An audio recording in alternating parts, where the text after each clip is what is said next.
Hello dear students, our today's topic is capital expenditures versus revenue expenditure or capital receipts versus revenue receipts.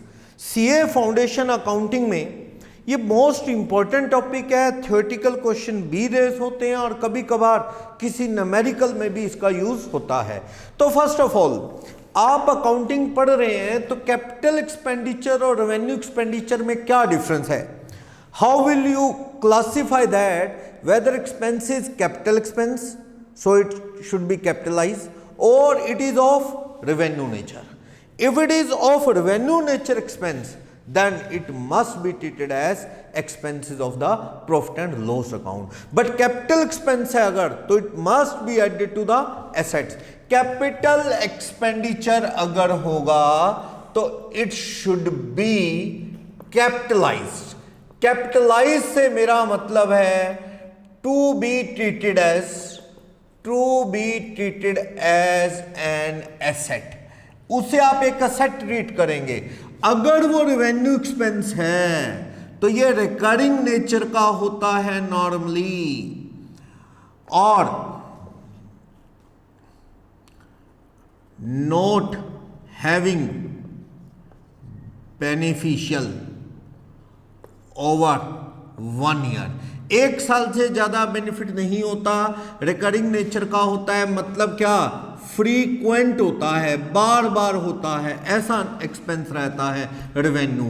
तो must be debited to profit and loss account. अगर वो expense revenue nature का है तो इसे P&L में चला जाना है। अगर वो कैपिटल एक्सपेंडिचर का है तो then it must be capitalise, treated as an asset. तो कोई भी एक्सपेंस करें तो ये जान लेना जरूरी है whether expense is capital expense और रेवेन्यू नेचर एक्सपेंस, उसके अकॉर्डिंग ट्रीटमेंट होगा। तो कुछ चीजें तो बिल्कुल क्लियर हैं, रेवेन्यू नेचर का है कि कैपिटल नेचर का है ये डिपेंड करता है कुछ फैक्टर्स पे। जैसे अगर वो कैपिटल नेचर का एक्सपेंस है, एक्सपेंडिचर है, यानी उसे एसेट में ऐड करना है तो कुछ चीजें याद रखना। ये जो इसकी लाइफ होगी एक्सपेंसेस की ओवर 1 ईयर होगी, नॉन रिकरिंग नेचर का होगा, अक्सर ये बार बार होने वाला नहीं है, लाइफ 1 साल से ज्यादा। इससे क्या है? Addition to an asset, asset की वैल्यू बढ़ेगी, कैपेसिटी और efficiency of asset will increase. कोई ऐसा खर्च जिससे एसेट की लाइफ बढ़े, इंक्रीज, या उसकी एफिशिएंसी बढ़े, कैपेसिटी बढ़े, तो वो होगा कैपिटल नेचर का खर्च। या किसी तरह का एंड्यूरिंग नेचर बेनिफिट यानी long lasting. Enduring means durable है। जैसे कि आप गुडविल परचेज करते हैं, गुडविल परचेज, या पेटेंट कॉपीराइट परचेज करते हैं, ये आपको एक बेनिफिट देता है, कई साल तक आप इनको यूज कर सकते हैं। या लाइसेंस टू यूज समथिंग, आपके पास किसी चीज का वाइन बनाने का लाइसेंस है, थिएटर का लाइसेंस है, उसकी भी लाइफ कई साल हो सकती है। तो आप डिपेंड करता है कैपिटल एक्सपेंस है कि रेवेन्यू। आप कैपिटल एक्सपेंडिचर होगा तो याद रखना उसका यूजफुलनेस ओवर 1 ईयर होगा, उसका यूज ओवर 1 अकाउंटिंग ईयर होगा, फ्रीक्वेंट नहीं होगा, नॉन फ्रीक्वेंटली इनकर होगा। ये तो बार बार लगने वाले हैं। ये वैल्यू ऑफ असेट में क्या होगा? एडिशन होगा, या कैपेसिटी बढ़ेगी असेट की, या एफिशिएंसी बढ़ेगी। एफिशिएंसी बढ़ने से मेरा मतलब कॉस्ट की सेविंग होना या वर्किंग एक्सपेंसेस का रिड्यूस होना, रिडक्शन इन वर्किंग एक्सपेंसेस। मान लो कोई खर्च हुआ, जैसे मैं अगर एक एक स्टेप बाय स्टेप स्टडी करूं इसे, क्या लाइफ ओवर 1 ईयर, कार ले ली आपने 5 लाख की, तो कार रेवेन्यू एक्सपेंस है, P&L में डाल दूं या कार कैपिटल एक्सपेंडिचर है, असेट में दिखा दूं और धीरे धीरे डेप्रिसिएट करूं। कार एक कैपिटल असेट है। कार क्या 1 साल में लाइफ खत्म हो जाएगी? नहीं, कार की लाइफ क्या है? ओवर 1 ईयर, 5, 4, 10 या 15 ईयर। लाइफ ओवर 1 ईयर है इसकी usefulness, hence it must be capitalise. लेकिन अगर मैं कहूं कि मैंने ये डस्टर परचेज किया है जिसकी लाइफ क्या है? बहुत ही कम, 2 दिन 3 दिन, मार्कर है 1 और 2 डेज लाइफ, तो ये खर्च कौन सा होगा? मार्कर वगैरह, रेवेन्यू। कार खरीदूंगा, कैपिटल। फर्नीचर खरीदूंगा, कैपिटल। लेकिन आप देखो रेवेन्यू के एग्जांपल लूं, अगर मैं रेवेन्यू के, जैसे गुड्स परचेज, दुकान का सामान परचेज करना, सैलरी रेंट पेड करना, रिपेयर एंड मेंटेनेंस के खर्च, रिपेयर एंड मेंटेनेंस के खर्च, एनुअल इंश्योरेंस पे करना, ये सारे खर्च क्या है? रेवेन्यू। तो मैं आपको कह रहा था कि ये डस्टर, मार्कर या स्टेपलर, ये रेवेन्यू एक्सपेंस है। क्या स्टेपलर, जो स्टेपलर खरीदा 30 रुपीज का खरीदा, 30 रुपीज के स्टेपलर की कोई स्टूडेंट कहता है कि सर लाइफ ओवर 1 ईयर है, आप कह रहे हो कि ओवर 1 ईयर लाइफ हो तो it is to be capitalise. बिल्कुल सही सोच रहे हो, स्टेपलर की लाइफ ओवर 1 ईयर है बट नॉन मटेरियल है। कैपिटलाइज होने के लिए साथ में क्या चाहिए? लाइफ 1 ईयर से ज्यादा हो एंड मटेरियल आइटम हो। मटेरियल आइटम मींस अच्छी वैल्यू की हो, सब्सटेंशियल वैल्यू की आइटम हो। अब स्टेपलर 30 रुपीज का है, क्या कैपिटलाइज करके असेट में दिखाऊं और 2-2, 3-3 रुपए का डेप्रिसिएशन लगाऊं? क्योंकि वो अमाउंट नॉन मटेरियल है, must be treated as revenue expense. ऐसी कोई और असेट खरीदी जो बहुत कम है according to size of business, business के अकॉर्डिंग बहुत छोटे अमाउंट की है, तो वो मान लो आपने पानी की मोटर लगी हुई है, तो वाटर टैंक कई बार ओवरफ्लो ना हो जाए, तो आपने एक वाटर अलार्म लगा लिया, फ्लो चेक करने के लिए वाटर अलार्म लगा लिया, वो 150 रुपीज का है, उसकी भी लाइफ 4-5 ईयर हो सकती है, पर वो अमाउंट मटेरियल नहीं है according to size of business. लाखों का बिजनेस है, आपकी बैलेंस शीट है, तो ये 100-150 रुपए कैपिटलाइज होना ठीक नहीं। हाँ, एक आदमी छोटी दुकान करता है, जैसे मान लो लकड़ी का खोखा लगाता है, पनवाड़ी टाइप का आदमी है, उस बेचारे की एसेटी 2-3 हजार रुपए की है मान लो, तो उसके लिए तो 150 का स्टेपलर भी क्या है? एक मटेरियल अमाउंट हो सकता है, और उसकी लाइफ भी क्योंकि 1 ईयर से ज्यादा है, ही कैन कैपिटलाइज इट, क्योंकि उसके बिजनेस के अकॉर्डिंग ये अमाउंट क्या है? मटेरियल। तो आप अपना बिजनेस का लेवल देखो, और जो बिजनेस के अकॉर्डिंग, इसका कोई हार्ड एंड फास्ट रूल नहीं है कि इतने रुपए तक आइटम नॉन मटेरियल होगी, डिपेंड करता है। रिलायंस कंपनी की बैलेंस शीट करोड़ों में है, उनके लिए तो 5,000-7,000 रुपए की आइटम भी क्या है? Non material. वो उसे किस में ले जाएंगे? रेवेन्यू, यानी P&L में राइट ऑफ कर देंगे। लेकिन एक एवरेज बिजनेस के लिए 5-7,000 की एसेट क्या मायने रखती है, वो P&L में ना डाल के इसे क्या करेंगे? कैपिटलाइज करके डेप्रिसिएट करेंगे। तो मुझे ये जानना है कि वेदर एक्सपेंसेस कैपिटल और रेवेन्यू, तो लाइफ ओवर 1 ईयर हो बट हो मटेरियल आइटम, वो कैपिटलाइज होगी। अब ये भी डिपेंड करता है नेचर ऑफ बिजनेस पे। अगर आपकी दुकान फर्नीचर मेकिंग की है या फर्नीचर ट्रेडर हो आप, तो फर्नीचर खरीदोगे बेचने के लिए, it is of revenue in nature, ये गुड्स का परचेज होगा, दुकान का गुड्स है। लेकिन आपकी शॉप है, आप क्लॉथ मर्चेंट हैं, आप फर्नीचर खरीदोगे, आपके लिए क्या होगा? वो असेट कैपिटल नेचर का होगा। तो वो डिपेंड करता है, बिजनेस जिस चीज का है वो सामान खरीदोगे तो इट इज गुड्स, गुड्स की परचेज है, ट्रेडिंग अकाउंट में जाएगी परचेज सेल गुड्स की। लेकिन एक कपड़े के व्यापारी ने एसी खरीद लिया, फर्नीचर खरीद लिया, उसके लिए फर्नीचर एसी क्या है? Asset, it is capital expense. कहां जाएगा? बैलेंस शीट की एसेट में जाएगा। ओके, नॉन रिकरिंग नेचर, ये खर्च फ्रिक्वेंट है, जैसे कि सैलरी आप हर महीने दोगे एम्प्लॉय को, रेंट बिल्डिंग का हर महीने दोगे, इंटरेस्ट आप मंथली दोगे, ये बार बार एक्सपेंड होता है। छोटी रिपेयर सर्विस, आप बाइक की सर्विस हर महीने 2 महीने बाद करवाएंगे, सर्विस नहीं करवाएंगे तो उसमें प्रॉब्लम आ सकती है। तो ये रिकरिंग है बार बार।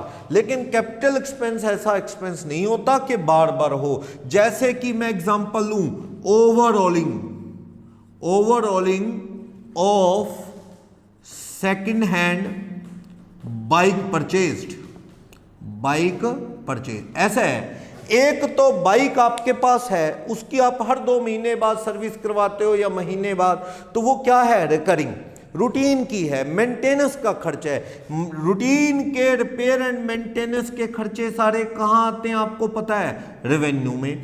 लेकिन मैं कह रहा हूं कि सेकंड हैंड बाइक खरीदी या कार खरीदी, बड़े स्केल पे उसकी क्या करवा लिया आपने, रिपेयर। आपने देखा होगा कुछ बॉयज कॉलेजिएट, वो क्या करते हैं, पैसे हैं नहीं लेकिन शौक बहुत अच्छे हैं, वो इनफील्ड बाइक, बुलेट या इनफील्ड बाइक वो लेना चाहते हैं, पैसे नहीं हैं इतने 150 130 ऐसे 1,30,000 लगाने को। वो क्या करते हैं, कोई 20-30 ईयर पुराना मॉडल एक खटारा बाइक लेते हैं, बुलेट यानी इनफील्ड बाइक। सपोज वो 20,000 में मिल गई, वो उस पर पेंट करवाते हैं, बड़े स्केल पे पार्ट बदल देते हैं, उस पर 7-8,000 लगा दिए, 27, 28 या 30 में बाइक बिल्कुल नहीं दिखने लगी। बड़े स्केल पे खर्चा, छोटे मोटे पार्ट बदल दिए, उसके पेंट दोबारा करवा दिया बड़े स्केल पे, तो वो ओवरऑलिंग से उसकी लाइफ कुछ साल बढ़ जाएगी। तो ये खर्च क्या होता है, कैपिटलाइज।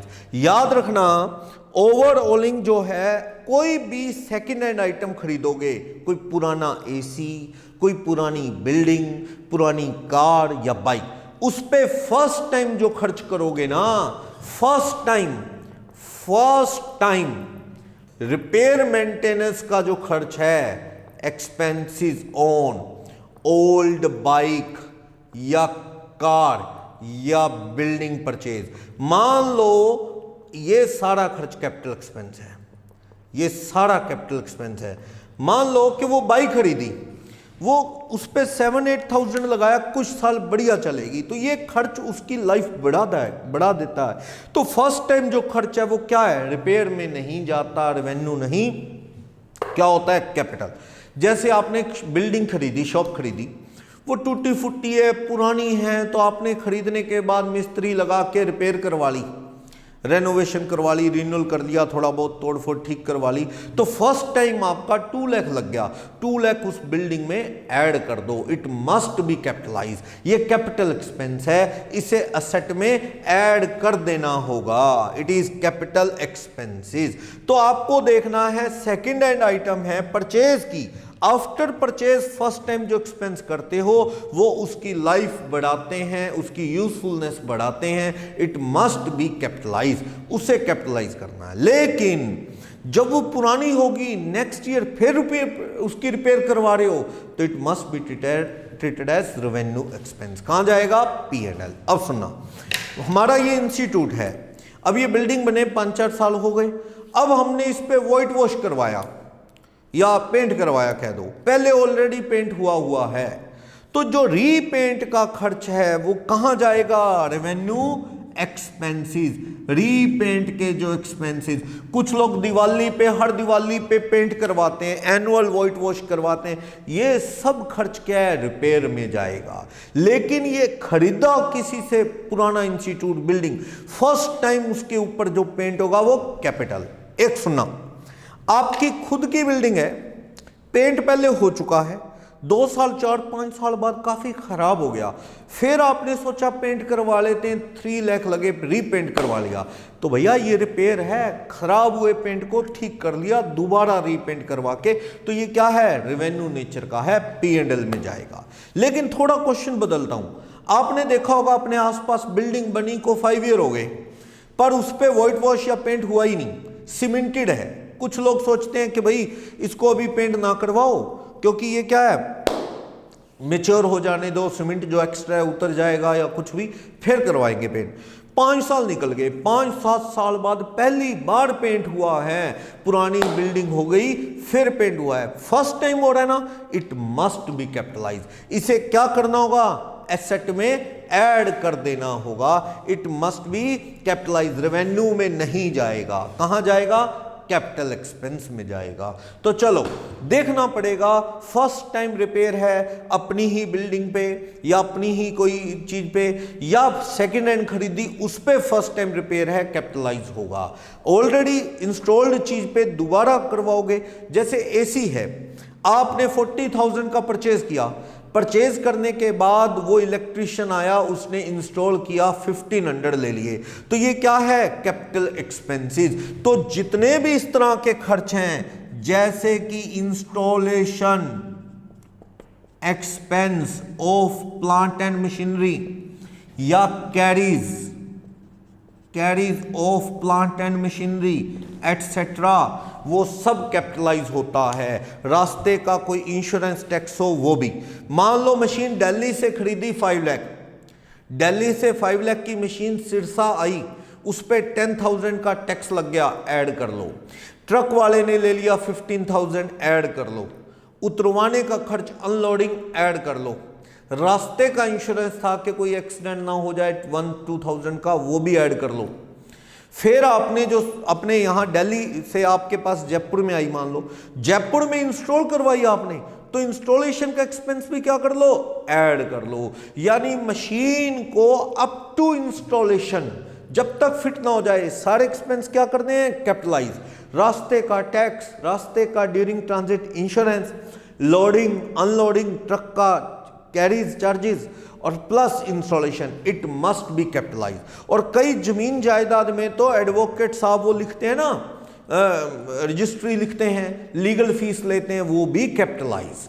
मान लो मैंने एक बिल्डिंग परचेज की 20 लाख, तो बिल्डिंग परचेज करने के अलावा मेरे को ब्रोकरेज देनी पड़ेगी, ब्रोकर को 20,000 वो ले गया, रजिस्ट्री लिखने वाले ने, एडवोकेट ने 2,000 ले लिए, प्लस स्टैंप ड्यूटी लगती है, सरकार की फीस वो लगी मान लो 10,000, सब ऐड कर लो बिल्डिंग में। 20 लाख की building, brokerage, legal fees, acquisition of asset के रिगार्डिंग, खरीदने के रिगार्डिंग लीगल एफिडेविट की, वो भी ऐड करो, प्लस कोई सरकार की स्टैंप ड्यूटी है मान लो 20,000, वो भी ऐड करो। सब ऐड करके बिल्डिंग 20 लाख 50-60,000 की हो जाएगी। ओके, तो मैं बात कर रहा था कि मैंने एसी परचेज किया सपोज 50,000 का, परचेज करने के बाद इलेक्ट्रीशियन कहता है सर मैं 2,000 लूंगा, इसे दीवार पे वॉल माउंटिंग होता है ना, स्प्लिट एसी है सपोज, दीवार पे मैं इसे फिट करूंगा, 2,000 लूंगा, तो 2,000 उसने लिए, एसी में ऐड कर दो, 50 + 2 क्या हो जाएगा, 52 इंस्टॉलेशन के charges. It can't be treated as repair, revenue में नहीं जाएगा। बट अब इसकी सर्विस करवाई 2-4 महीने बाद, P&L रेवेन्यू है, खराब हो गया ठीक किया, रेवेन्यू है।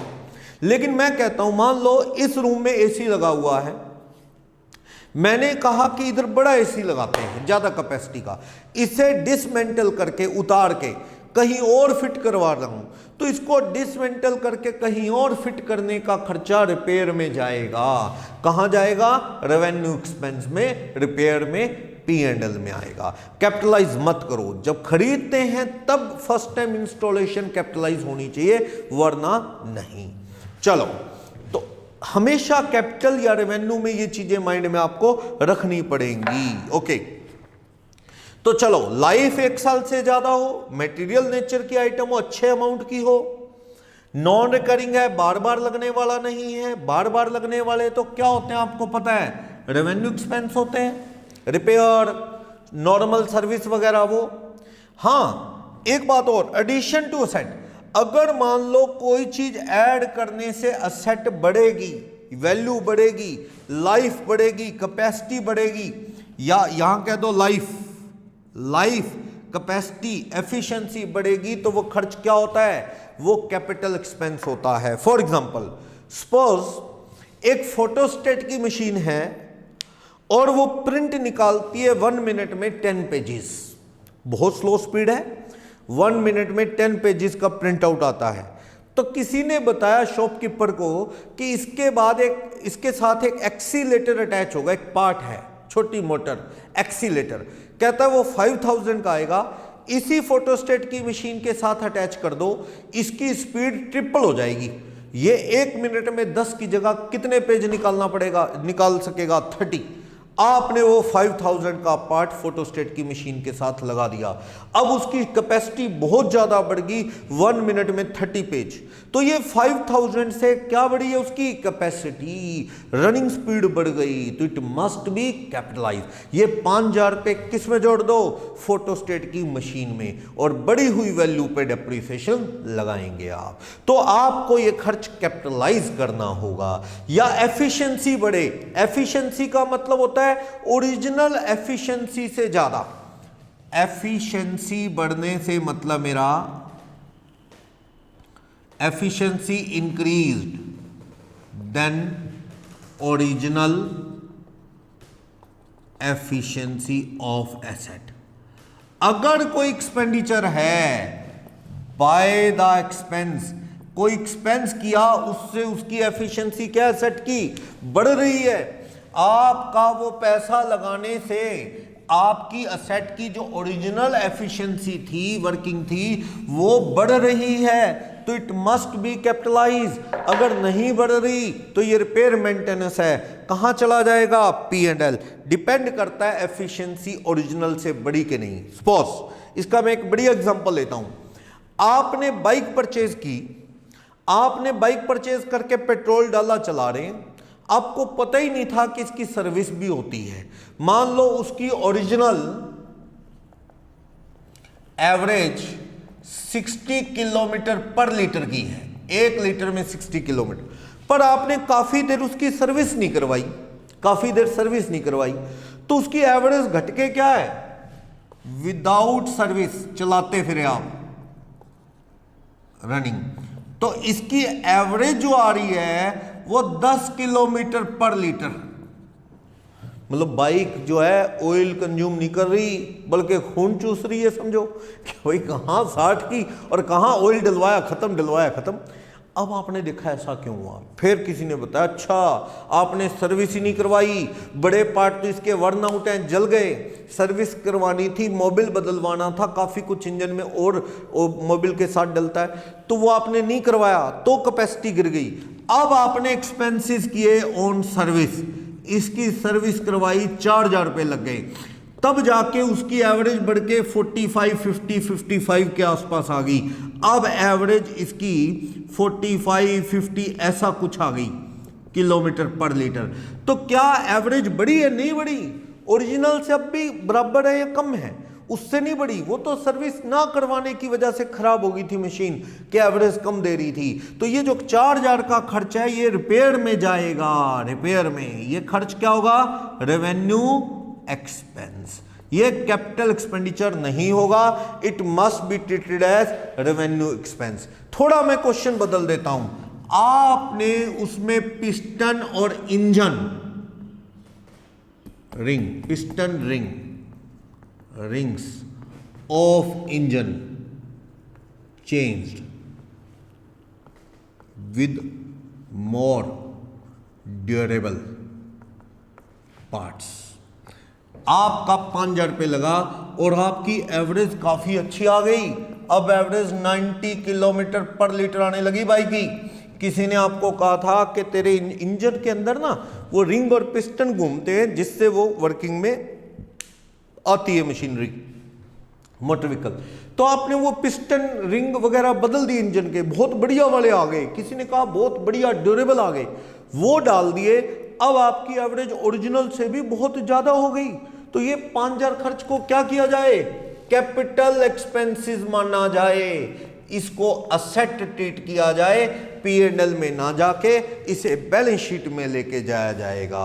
तो समझ आया, ओरिजिनल से कहीं ज्यादा तो वो कैपिटलाइज होगा, ओरिजिनल से ज्यादा नहीं, लेकिन खराब चीज ठीक है, ठीक हो गई तो ये रेवेन्यू में जाएगा।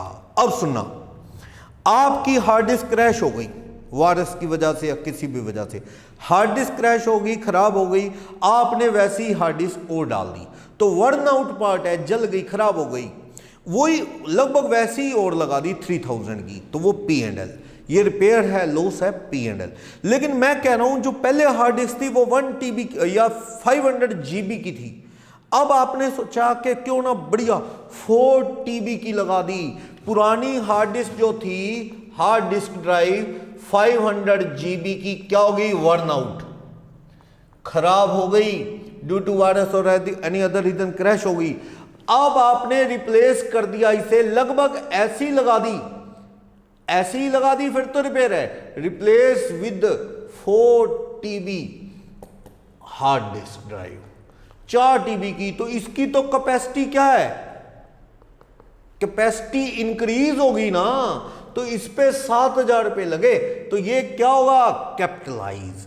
क्या कह रहा हूं, पहले से कहीं ज्यादा कैपेसिटी की लगा दी आपने, 7,000 रुपये लगे, लेकिन कहां 500 GB खराब हो गई थी, आपने कहा 4 TB की लगाओ, ज्यादा स्टोरेज कैपेसिटी, कैपेसिटी बढ़ गई तो इट मस्ट बी कैपिटलाइज। 7,000 रुपये पीसी की कॉस्ट में या लैपटॉप की कॉस्ट में ऐड कर दो, इट मस्ट बी कैपिटलाइज। लेकिन अगर वो निकाल के वैसी की लगा दी जाती तो it must be treated as a repair maintenance. कहां जाता है, रेवेन्यू। फिलहाल कहां जाएगा, ये कैपिटल एक्सपेंस ट्रीट होगा। तो देखना पड़ेगा, कैपेसिटी बढ़े, लाइफ बढ़े, एफिशिएंसी बढ़े। एफिशिएंसी बढ़ने से मेरा मतलब क्या है कि कॉस्ट कम हो। जैसे मैं कह रहा था कि भाई इसकी एवरेज बढ़ गई, गाड़ी ज़्यादा किलोमीटर चलने लगी तो इसकी कॉस्ट कट हो गई है, यानी उसकी या स्पीड बढ़ गई है। जैसे वो फोटोस्टेट की मशीन, किसी ने कहा एसी के साथ एक इंस्ट्रूमेंट है ये अटैच कर दे, 3,000 रुपये का है। एसी बिजली की कंजम्पशन कम करेगा, एसी जो है कम कंज्यूम करेगा पावर, आपने वो पार्ट लगा दिया, तो ये भी क्या है, कैपिटल एक्सपेंस। इससे एसी की एफिशिएंसी बढ़ेगी, पावर कॉस्ट कट होगी। तो ये एफिशिएंसी बढ़े, कैपेसिटी बढ़े, तो वो खर्च क्या है, कैपिटल। ओरिजिनल से ऊपर हो जाए तो कैपिटल। सुनना एक और एग्जांपल, एक क्लासरूम है एक टीचर का, या एक थिएटर के अंदर वो सिटिंग प्लान है, चेयर लगी हुई है। उस थिएटर में एक हॉल में 300 लोगों की सिटिंग है, लेकिन वो अक्सर हाउसफुल रहता है। थिएटर ओनर ने सोचा कि कुछ ऐसा करूं कि ज़्यादा सीटिंग कैपेसिटी हो जाए। उसने पुराने वाली सारी डिमोलिश कर दी, सारी उखाड़ दी, डिसमेंटल कर दी, सारी चेयर निकाल के उसने बड़े स्केल पे नई चेयर फिट कर दी जो थोड़ी स्पेस कम ले रही है, गैप कम है। अब उस थिएटर में 300 की जगह 400 की सीटिंग हो गई। उसका 3 लाख रुपए लग गया, सारा पैसा उखाड़ के दोबारा लगा के सारी सेटिंग दोबारा करके 3 लाख खर्च हो गया, लेकिन कैपेसिटी बढ़ के सीटिंग की 300 से 400। It must be capitalise. जो 3 लाख लगा उसे असेट में लेके जाओ, क्योंकि इससे सीटिंग कैपेसिटी क्या हुई है, बड़ी है। स्टोरेज कैपेसिटी बड़ी थी हार्ड डिस्क से, यहाँ सीटिंग कैपेसिटी बड़ी है, वहाँ प्रिंट की स्पीड बढ़ी, पावर कॉस्ट कट हुई, बाइक की एवरेज बढ़ी। ये सब एग्जाम्पल हैं किसके, कैपिटल एक्सपेंस के। तो आप देखो, लाइफ उसकी एक से ज़्यादा हो, नॉन रिकरिंग हो, असेट की वैल्यू में एडिशन का एग्जाम्पल ले लो कि जैसे मान लो आप एक कार लेके आए, कार में स्टीरियो नहीं लगा हुआ, आपने लगवा लिया। कार के अंदर स्टेपनी नहीं है, आपने और एडजस्ट करवा ली। बम्पर नहीं, आगे कार पे कोई एक्सीडेंट हो तो नुकसान हो सकता है, बम्पर लगवा लिया। तो ये सारा खर्च क्या है, कार की वैल्यू में एडिशन होगा। जैसे आपने एक बाइक ली, उस पर हॉर्न नहीं है, वो कहता है हॉर्न सर आपको लगवाना पड़ेगा बाहर से। आपने 1000 का हॉर्न लगवाया, पहले था ही नहीं, तो ये ऐड करना होगा उस असेट की कॉस्ट में। जैसे एसी खरीदा 50 का, स्टेबलाइजर वोल्टेज जो होता है, वोल्टेज स्टेबलाइजर, वो साथ में नहीं है। आपने 3000 का लेके एसी के साथ इंस्टॉल कर दिया तो ही एसी एफिशिएंटली चलेगा, नहीं तो पावर फ्लक्चुएशन में लॉस हो सकता है, नुकसान हो सकता है। तो वो एसी में ही ऐड कर दो, क्योंकि उसका और कोई यूज नहीं है। स्पेशल खरीदा ही किस लिए गया है, एसी यूज के लिए, तो एसी में ऐड कर दो। तो एडिशन टू असेट है, असेट के अंदर कोई और चीज एडिशन कर दी। इसका और बेस्ट एग्जांपल देखना, क्या एडिशन का। सपोज आपने एक फोटोस्टेट की मशीन खरीदी 50,000 की, फोटोस्टेट की मशीन परचेज की, 50,000 की मशीन परचेज की। तो आपने देखा इसके साथ आपने टार लगा के एक प्लेटफॉर्म बना दिया। फोटोस्टेट की मशीन है, आपने सोचा कि इसे इधर उधर भी करना है, तो उसके नीचे फ्रेम बना के बढ़िया मेटल का नीचे व्हील लगा दिए ताकि मशीन को इधर उधर करना आसान हो जाए। तो ये मशीन खरीदी 50,000 की आपने, और ये जो आपने स्टैंड बना दिया उसका विद व्हील वो 3,000 का है। तो आप कॉस्ट ऑफ फोटोकॉपियर मशीन की जो कॉस्ट है वो कितनी मान लें, ₹53,000, क्योंकि इसका बेस बनाने का पर्पस वो फोटोस्टेट की मशीन उस पर सेट करना है, तो अदरवाइज उसका कोई काम नहीं। तो फोटोस्टेट की मशीन में ही जोड़ दो, ये एडिशन टू असेट है और ये जरूरी है। कई बार आपने देखा होगा कि आपने जनरेटर परचेज किया, जनरेटर बड़े वाला साइलेंट जनरेटर परचेज किया, कनोपी लगी होती है चारों तरफ, चलो, तो वो कहता जी आपने साइलेंट जनरेटर परचेज किया लेकिन उसमें वाइब्रेशन से नुकसान ना हो, उसके नीचे इंटे लगा के बढ़िया सीमेंटेड का कोई 1 फुट आधा फुट का प्लेटफॉर्म बना दिया। देखा होगा आपने, नीचे वो सीमेंटेड बना के उसके ऊपर जनरेटर रखा होता है, वो जो प्लेटफॉर्म बना दिया उस पर 10,000 लग गए। जनरेटर है 5 लाख का, 10,000 उस प्लेटफॉर्म के जिस पे जनरेटर सेट करना है, तो जनरेटर 510 का मान लो, वरना वो प्लेटफॉर्म किसी काम का नहीं था। जनरेटर लगाने के पर्पज से वो प्लेटफॉर्म जो है वहां सेटअप किया है, तो जनरेटर की कॉस्ट क्या मान लो गया, 5,10,000। इस तरह की एडिशन होती है कभी कभी जरूरी। तो आप देखो एडिशन होगी, नेसेसिटी पार्ट है उसका, कैपेसिटी एफिशिएंसी बढ़े, कॉस्ट कट हो, स्पीड बढ़े, स्टोरेज बढ़े पहले से ज़्यादा, या enduring nature benefit, long last benefit, वही जैसे बात कर रहे हैं उसका बेनिफिट काफ़ी साल, जैसे कार कई साल चलती है, एसी कई साल चलता है, ऐसी कोई चीज़ गुडविल खरीदी, पेटेंट किसी चीज़ को बनाने का sole right, patent, copyright, software खरीदा, ये सारी इंटेंजिबल असेट्स भी कई साल फायदा देगी बिजनेस में। तो ये भी क्या अपनी कैपिटल एक्सपेंडिचर, सॉफ्टवेयर खरीदा, कंप्यूटर सॉफ्टवेयर, मशीनों को इंस्ट्रक्शन देने के लिए ऑटोमेटिकली, तो ये खर्च क्या होगा सॉफ्टवेयर का, कैपिटल एक्सपेंस, इसे कैपिटलाइज किया जाएगा।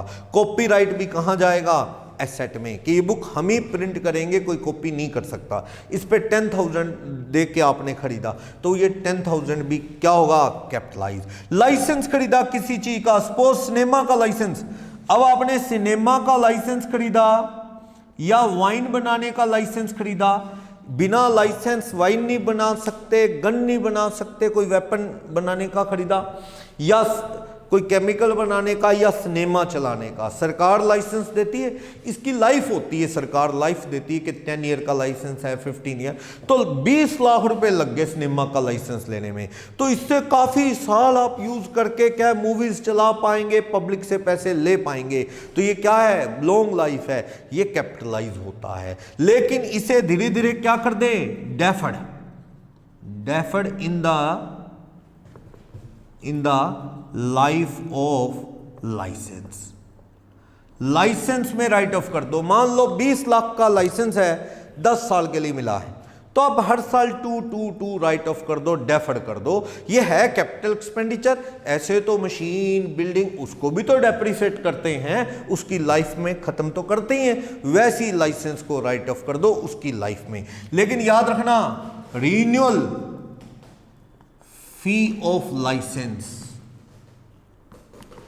Fine due to misuse of licence. कोई वाइन बनाने का लाइसेंस था, आपने मिसयूज किया, वाइन की कैपेसिटी या उसकी जो एमजी पावर है वो गड़बड़ कर दी आपने, ज़्यादा स्ट्रॉन्ग बना दी या कुछ, आप पे फाइन लगा। या लाइसेंस रिन्यू होता है, जैसे कुछ साल बाद कोई भी ड्राइविंग लाइसेंस है वो रिन्यू होता है, ऐसे ही थिएटर का लाइसेंस रिन्यू होगा कुछ साल बाद, थोड़े बहुत पैसे लगेंगे, तो रिन्यूअल फीस कहाँ जाएगी, रेवेन्यू।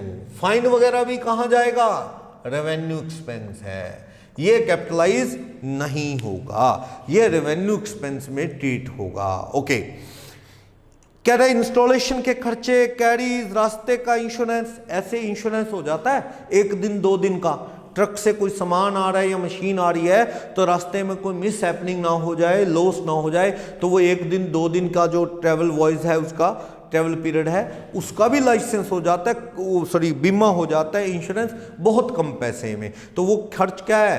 कैपिटलाइज। रास्ते के जो भी खर्च हैं, लोडिंग, अनलोडिंग, इंस्टॉलेशन या टैक्सेस वगैरह, इंश्योरेंस, कैरीज, सब कैपिटलाइज हो जाएंगे। तो कैपिटल है या रेवेन्यू, उस पे आपको ये क्राइटेरिया लगा के चेक करना होगा।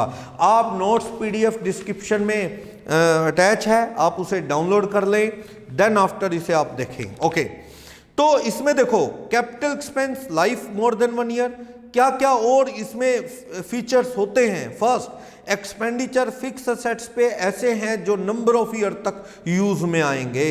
ये बेचने के लिए नहीं है, car furniture long time use के लिए है। बेचने के लिए होती तो रेवेन्यू होती, गुड्स होता। ओके, ये अपन ने बात कर ली, ओवर 1 ईयर यूज होगा। मटेरियल अमाउंट इसमें यूज होता है, स्टेपलर डस्टर जैसी छोटा अमाउंट नहीं, फिर तो रेवेन्यू मान लो। मटेरियल अमाउंट कंपनी के साइज के अकॉर्डिंग बड़ा अमाउंट इनकर होता है, ये इसकी आइडेंटिटी है। मटेरियल आइटम होती है जैसे फर्नीचर, एसी, कूलर, ये चीजें खरीदना। ओके, थर्ड, इससे एग्जिस्टिंग असेट की लाइफ बढ़े, एफिशिएंसी बढ़े, कैपेसिटी बढ़े, इंप्रूवमेंट हो या इकोनॉमी आए, यानी सस्ता हो, खर्चा बचे, इकोनॉमी मिले हमें। एग्जिस्टिंग असेट्स की लाइफ बढ़े, कैपेसिटी बढ़े, एफिशिएंसी बढ़े, यानी कॉस्ट कट हो, पहले से स्पीड बढ़े या कैपेसिटी, तो खर्च क्या होगा? कैपिटलाइज। सुनना एक एग्जांपल, क्या हुआ? फ्लोर टाइल लगी हुई है, फ्लोर टाइल, 4 टाइल टूट गई, परेशान है हम, चारों टाइल निकाल के और लगा दी। तो ये क्या है? चारों टाइल पे खर्चा 2000 आ गया। तो ये रेवेन्यू नेचर का है, रिपेयर है। सारी निकाल के वैसी की और लगा दी, बीच बीच में से काफी टूट गई थी, सारी निकाल के सेम ऐसी लगा दी, तो भी एक्सपेंस क्या है? ये रेवेन्यू नेचर का है, रिपेयर है। पर मैं कहता हूं रोज का चक्कर खत्म। आपने क्या किया? बीच बीच में से जो टाइलें पार्शियल खराब थी, डैमेज थी, आपने साड़ी उखाड़ के बढ़िया कटनी मार्बल लगवा दिया, मकराना का मार्बल लगवा दिया, बढ़िया। उसकी लाइफ बहुत होती है, मार्बल नहीं टूटता, पर आपके पैसे बड़े लग गए। टाइल तो सस्ती होती है, जल्दी लग जानी थी, अब आपने मार्बल लगवाया, उसकी पॉलिशिंग पे, फिनिशिंग पे भी पैसा लगेगा, तो आपका पैसा 5 लाख लग गया। झंझट खत्म, अब टूटने का डर खत्म। ये कैपिटलाइज होगा क्योंकि पहले से कहीं ज्यादा इसकी यूजफुलनेस है, लाइफ है, कई साल चलेगा, ये एफिशिएंसी ज्यादा मिलेगी, इसकी यूजफुलनेस ज्यादा मिलेगी, तो इट मस्ट बी कैपिटलाइज। इसे P&L में ना डाला जाए। एक और एग्जांपल लेना, आपकी गाड़ी के टायर पुराने हैं, पंक्चर हो गया, कभी कोई पंक्चर, आपने टायर निकाल दिए कि यार रोज बाहर जाते हैं, गाड़ी रुक जाती है रास्ते में, पंक्चर, वैसे कि 1-2 टायर और लगा दिए, चारों वैसी ही ब्रांड के सेम से और लगा दिए, तो ये रिपेयर है, वर्न आउट, खराब पार्ट बदल दिए। लेकिन मैं कहता हूं नहीं, पहले जो टायर है वो एक टायर 1000 का है, 4 टायर 4000 वाले हैं, नॉर्मल टायर है, ट्यूब वाले टायर है, पंचर होते हैं और होते हैं। अब आप तंग होके आपने वो टायर निकाले और ट्यूबलेस टायर डलवा दिए, जल्दी पंक्चर ही नहीं होगा, बिना ट्यूब वाले ट्यूबलेस। वो एक टायर ही 3000 का है, पहले से जो टायर थे वो नया ही 1 का था, जो थोड़े पुराने हो गए। अब आपने 3000 का एक टायर है वो लगा दिए, तो इसकी लाइफ पहले से बहुत ज्यादा होगी इस टायर की, ट्यूबलेस की, तो इट मस्ट बी कैपिटलाइज। चारों टायर का 12000 लगा आपका, झंझट खत्म, ट्यूबलेस डलवा दिए, तो पहले से कहीं ज्यादा उनकी लाइफ होगी, उनकी एफिशिएंसी ज्यादा मिलेगी, डर खत्म हो गया खराब होने का, तो ये सारा खर्च क्या कर दो? कैपिटलाइज कर दो टायर का। ओके, इस तरह है। ट्रेडमार्क, कॉपीराइट की बात अपन ने कर ली, फिक्स असेट्स के ऊपर खर्च, ये कहता है रजिस्ट्री का खर्च, स्टैंप ड्यूटी, ब्रोकरेज। वो एक और चीज देखना, मान लो एक मशीन चाहिए, प्रिंटिंग मशीन, आप साउथ कोरिया आप जा रहे हैं, आपके डायरेक्टर यहां तो मिलती नहीं, वहां पसंद करके या चाइना या साउथ कोरिया से लेके आएंगे, तो उनका आने जाने का खर्चा, होटल का खर्च कंपनी देगी, वो सब मशीन में ऐड कर दो, क्योंकि उनका ट्रेवल क्यों है? For the purpose of purchase the machine, machine खरीदने के लिए है, तो वो कैपिटलाइज करना होगा। ठीक। एक होता है सामान, दुकान का सामान बुकिंग करवाने के लिए गए हैं, तो वो तो फिर शॉप के रूटीन रेवेन्यू एक्सपेंस में आएगा। मैं कह रहा हूँ असेट खरीदने गए हैं, बॉम्बे भेजा आपने असेट लेने, तो बॉम्बे आने जाना, खाना पीना रहना, जो भी खर्चा कंपनी ने देगी। क्यों गए हैं बॉम्बे? मशीन खरीदने, तो ये सारा खर्च क्या होगा? कैपिटलाइज। ओके, एक और बात आती है,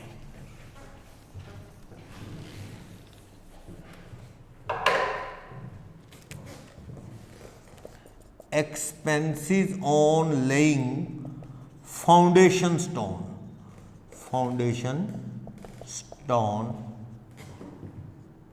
of building। दूसरा है ट्रायल एक्सपेंस। जब कोई बिल्डिंग बनाते हैं, बहुत बड़ी बिल्डिंग बन रही है, तो अक्सर इंडिया में ऐसा होता है, कुछ फैमिलीज में वो पंडित जी को बुला के जब वो बिल्डिंग बननी शुरू होती है तो नींव रखते हैं, वो खुदाई करके ना, डिग आउट करके मजदूर से करवा के, लेबर से। तो उसमें क्या है, पहली ईंट जो है वो क्या है, पंडित जी से रखवा देते हैं पूजा पाठ करके। सिर्फ ईंट रखवा के काम नहीं चलेगा, प्रसाद बांटा जाता है, पंडित जी को दक्षिणा दी जाती है। तो उस पर मान लो 2000 का खर्च आ गया, तो वो कैपिटलाइज करना चाहिए या P&L? कर दो कैपिटलाइज, क्योंकि हिंदू रिचुअल्स में ऐसा लोग करते हैं कि भाई सब शांति से हो जाए काम, कोई मिस हैपनिंग ना हो, ये खर्चा कर दिया तो ये कैपिटलाइज कर देना चाहिए। ये कैपिटलाइज होता है फाउंडेशन स्टोन। मैं इनॉग्रेशन नहीं कह रहा, मैं फाउंडेशन स्टोन, नींव पत्थर रखने की बात कर रहा हूं, वो खर्च। कई लोग तो फाउंडेशन स्टोन पे क्या है, बड़ा टेंट लगा के पार्टी कर ले, तो जो भी खर्चा है वो सारा का सारा कैपिटलाइज होना चाहिए। फिर आता है ट्रायल के एक्सपेंस। ट्रायल के एक्सपेंसेस क्या है? मान लो कार परचेज करना चाहते हो, उसके लिए आपने ट्रायल पे खर्च किया। जैसे मान लो पहले आप एक ब्रांड की कार देखने लगे, मान लो टोयोटा की कार देखने गए, कंपनी को कहा जी ट्रायल रन पे दोगे मुझे? कंपनी कहती नहीं जी, कंपनी कहती बड़े लोग यूं ही आते हैं टाइम पास करने, ना जी ना, बहुत ऑयल कंज्यूम होता है, आप अपना ऑयल डालो, ट्रायल ले लो। आपने उसमें 500 का ऑयल डाला या 200 का ऑयल डाला, इधर उधर चलाई, सिलेक्ट नहीं की, आपने छोड़ दी। फिर दूसरी एजेंसी में गए, मान लो टाटा में, वहां कार चलाई, 300 ऑयल डाला, वो कहते जी अपना ऑयल डालो, चला लो, नहीं पसंद आई, छोड़ दी। फिर आप गए मान लो हुंडई की कार देखने, और उसमें भी पेट्रोल डलवाना है 200 का, और चलाई, अच्छी लगी हुंडई की कार, ले लिया आपने। तो आपका जो 2 कारें रिजेक्ट कर दी, उस पे 200, 300, फिर तीसरे वाली पे 200, 700 रुपए खर्च आ गया। ये 700 रुपए क्या कर देना होगा? कैपिटलाइज्ड, यानी to be added to the cost of car purchase. जो कार खरीदी उसकी कॉस्ट में इसे क्या कर दोगे आप? ऐड कर दोगे। जो कार खरीदोगे उसकी कॉस्ट में इसे ऐड कर देना। लेकिन मैं कहता हूं कि कार तीसरी भी नहीं पसंद आई हुंडई की, वो तंग आके चला गया, कहता जी लेते ही नहीं, आप कोई बढ़िया कार फिर देखेंगे। 700 रुपए खर्चा लग चुका है उसका। अब ये 700 रुपए अगर if no car is purchased, कोई कार पसंद नहीं आई, तो सारे whole trial expense is to be transferred to profit and loss account। Capitalise नहीं करना, फिर वो नुकसान है, कहां चला जाएगा? रेवेन्यू नेचर मानते हुए P&L में डाल दिया जाए। डिपेंड करता है, ट्रायल के खर्च अक्सर कैपिटलाइज होते हैं, लेकिन चीज ले लोगे तब। चाहे गाड़ियां 3 ट्राई की, पसंद एक आई, पर तीनों को ट्रायल लेना जरूरी था तो ही फाइनल होना था, तो तीनों के ट्रायल के खर्चे जो कार खरीदी उसमें ऐड कर दो। कोई नहीं पसंद आई तो सारा खर्च कहां चला जाएगा? लॉस, P&L में, कैपिटलाइज नहीं होगा। ओके, तो बता रहा है नॉन रिकरिंग नेचर का खर्च होता है, कैपिटल एक्सपेंस होता है, बार बार नहीं होता, कभी कभार होता है। ओके, फिर मैटेरियलिटी की बात हमने कर ली, हैवी नेचर का खर्च होता है, रूटीन का खर्च नहीं होता। चलो एक बात बताओ, आपा कोई भी लैंड एंड बिल्डिंग खरीदते हैं, ब्रोकर को ब्रोकरेज देते हैं, लीगल फीस देते हैं for acquisition of assets, affidavit वगैरह सारे पेपर वर्क के, स्टैम्प ड्यूटी, ये सारा कैपिटलाइज होता है। अब सुनना क्या हुआ, हमारी जमीन पे बिजनेस की बिल्डिंग पे कोई कब्जा करना चाहता है, या बिजनेस की पार्किंग का प्लॉट है उस पे कोई कब्जा करना चाहता है, और आप वकील साहब को हायर करके उससे डिफेंड करते हो, केस लड़ते हो, तो वो जो खर्चा है केस का वो क्या होगा? कैपिटलाइज? नो। इससे ना तो सेट की लाइफ बढ़ रही, ना कोई यूजफुलनेस और कैपेसिटी बढ़ रही, ना उसकी वैल्यू में कुछ ऐड होना। ये खर्च कहाँ जाएगा? रेवेन्यू होता है। जब आप दुकानदारी करोगे ना, बड़े केसेस में वकील हायर करना पड़ सकता है। ये सारे खर्च क्या होंगे? रेवेन्यू। सुनना, आप बेकरी शॉप चलाते हैं, किसी ने आपकी शॉप पे केस डाल दिया कि इनका केक खा के बीमार हो गए। अब आप पे केस हुआ, आप कहते हो गलत है, ऐसा कोई केक में कोई दिक्कत थी नहीं, पर केस लड़ा गया, एडवोकेट को हार किया गया, तो केस जीतो चाहे हारो, जो एडवोकेट की फीस है रेवेन्यू है। बिजनेस करोगे तो अपने प्रोडक्ट के अगेंस्ट बड़े लोगों के केस फेस करने पड़ते हैं। किसी सक्सेसफुल बंदे को कोई बर्दाश्त नहीं करता है, उसे तंग करने की कोशिश करता है, कंपटीटर या कोई भी, तो आप खुद को डिफेंड करते हो, अपने प्रोडक्ट को डिफेंड करते हो। एडवोकेट की फीस रेवेन्यू है, P&L में जाएगी, कैपिटलाइज नहीं होगी। तो ये आपको माइंड में रखना है सारी बातें। तो नीचे कुछ एग्जांपल हैं कैपिटल एक्सपेंडिचर के। कहता है मशीन का इंस्टॉलेशन, रास्ते का ट्रेवल का एक्सपेंस कैरीज क्या होगा? Capitalise. Second example, fix assets पे खर्च, उसकी इंप्रूवमेंट होगी लाइफ में, एफिशिएंसी कैपेसिटी बढ़ेगी, yes capitalise. Third, fix assets में कोई ऐसा खर्च, जैसे क्या हुआ, कोई बिल्डिंग पे आपने एक रूम बना लिया तो वो रूम भी तो असेट बढ़ेगी। एडिशन टू बिजनेस बिल्डिंग है तो वो खर्च क्या होगा? कैपिटलाइज। अब सुनना, मान लो बिजनेस की बिल्डिंग पे रूम बनाना था, लेबर वाले बंदे अपने ही लगा लिए। आपने कहा भाई जो दुकान पे वर्कर हैं, काम धंधा बंद है, मंदा चल रहा है, उनको ही कह दिया चलो जी बिल्डिंग बनाने के लिए तुम ही काम करो, तो उनको जो वेजेस दोगे वो भी किस में ऐड होगी? बिल्डिंग में। सीमेंट सरिया जो रेत लगेगा वो, मिस्त्री का वो, लेबर जो अपने बंदों को दोगे वो भी क्या होगा? कैपिटलाइज। क्लियर? चलो, किसी ने पूछा कि सर लैंड के ऊपर भी कोई खर्च कैपिटलाइज हो सकता है? हाँ, जैसे आपने एक लैंड खरीदी, वो क्या है? अनइवन है, गड्ढे हैं, अनाप शनाप टिम्बर, पेड़ लगे पड़े हैं, गंदगी। आपने क्या किया, वो प्लॉट जो है लिया 1000 यार्ड का सपोज, आपने उसमें क्या है, सारी गंदगी उठवाई, पेड़ कटवा दिए जो 2-4 थे, मिट्टी डलवा दी और उसको इवन करवा दिया, चारों तरफ बाउंड्री लगा दी, जगह के चारों तरफ 3 लाख रुपए लग गए इसमें।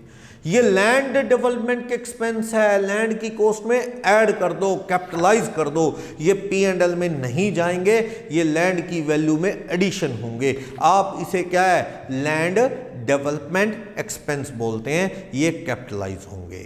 ओके, कुछ लोग जमीनें लेते हैं 99 ईयर के लिए लीज पे, लाखों रुपया देके। मान लो वो उस एरिया में एक शॉप है मेन मार्केट में, वैसे तो अगर रजिस्ट्री वाली शॉप हो, ऑनरशिप आपके नाम हो, वो है 2 करोड़ रुपए की, 2 करोड़, लेकिन वो जमीन किसी धर्मशाला की या मस्जिद वालों की है, वो लीज पे दे देते हैं, पट्टे पे, कहते हैं जी 60 लाख रुपए में ही दे देंगे ये शॉप तेरे को, लेकिन हर महीने मामूली सा किराया भी लेंगे 1000-2000। चलो, जो हर महीने आप रेंट दोगे, साल का जितना भी रेंट है वो तो रेवेन्यू नेचर का है, P&L में जाएगा। जो शुरू में 60 लाख दिए वो असेट है, लीज होल्ड बिल्डिंग बोलते हैं ना असेट साइड में। फ्री होल्ड बिल्डिंग तो होती है जिसकी रजिस्ट्री आपके नाम है, डॉक्यूमेंट्स में ओनरशिप है, लेकिन ये वाली वो नहीं है। ये किसके नाम है? धर्मशाला या मस्जिद या मंदिर वालों के नाम।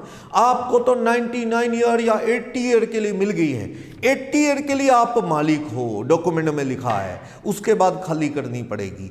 तो आपने जो 60 लाख दिए शुरू में वो कैपिटलाइज होंगे, 60 साल में तो आपकी जिंदगी में तो आप ही मालिक हो, बाकी देखा जाएगा अगले वाली जनरेशन को। आपकी उम्र में तो आप मालिक रहोगे, खाली कोई करवाएगा नहीं। तो ये जो पट्टे के पैसे देते हैं, लीज के पैसे देते हैं, ये लीज होल्ड प्रॉपर्टी असेट्स में आती है। इसे लोग अलग अलग नाम से बताते हैं, कुछ लोग नजराना बोलते हैं इसे।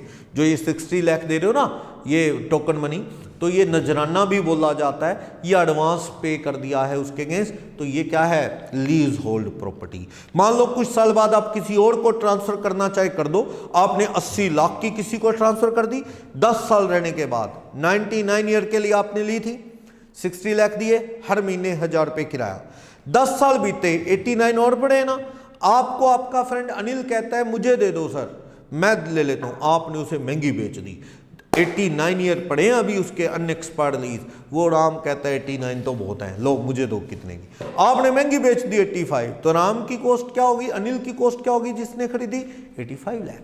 तो ये आगे आगे ट्रांसफर होती रहती है। लीज के लिए जो इकट्ठा पैसा दिया जाता है that is asset, capital expense. जो मंथली किराया दोगे वो रेवेन्यू एक्सपेंस है। ओके, तो ये चीज आपको माइंड में रखनी है। बिल्डिंग की फर्स्ट टाइम रिपेयर, बाइक की फर्स्ट टाइम रिपेयर कैपिटलाइज होगी। ठीक, पहले से ट्यूबलेस टायर वाला एग्जांपल दे रखा है, लाइफ बढ़े, एफिशिएंसी बढ़े। ठीक है, रजिस्ट्रेशन के खर्चे, सिनेमा का लाइसेंस वो भी कैपिटलाइज होगा। ये सब आप इसमें पढ़ते हैं। ओके, नेक्स्ट पेज नंबर 2 पे रेवेन्यू एक्सपेंस। रेवेन्यू वो हैं जिनकी life more than 1 year generally नहीं है, जो एक्सपायर हो जाएगा उसका use with in year. Recurring है, फ्रीक्वेंट है, बार बार होते हैं, जैसे सैलरी देना, सर्विस के चार्ज देना, बिजली का बिल देना, रेंट देना, रिपेयर वगैरह, ये बार बार होते हैं। इससे कोई लाइफ नहीं बढ़ती है सेट की, जैसे सर्विस करवाते हो लाइफ नहीं बढ़ती।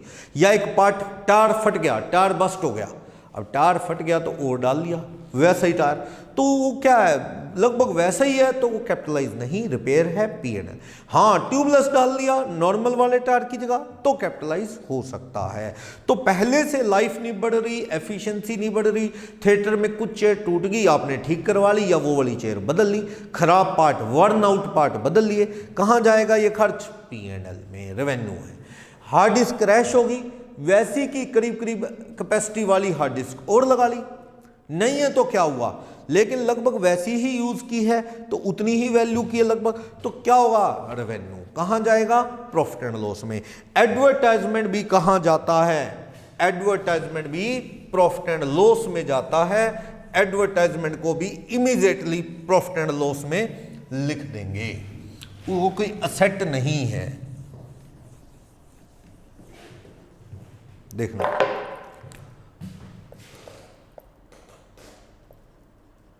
एडवर्टाइजमेंट या दुकान बनने के बाद आप इनॉग्रेशन करते हैं ना, एक एडवर्टाइजमेंट के लिए होता है इनॉग्रेशन के खर्च, या जो प्रिलिमिनरी एक्सपेंस होते हैं, डिस्काउंट,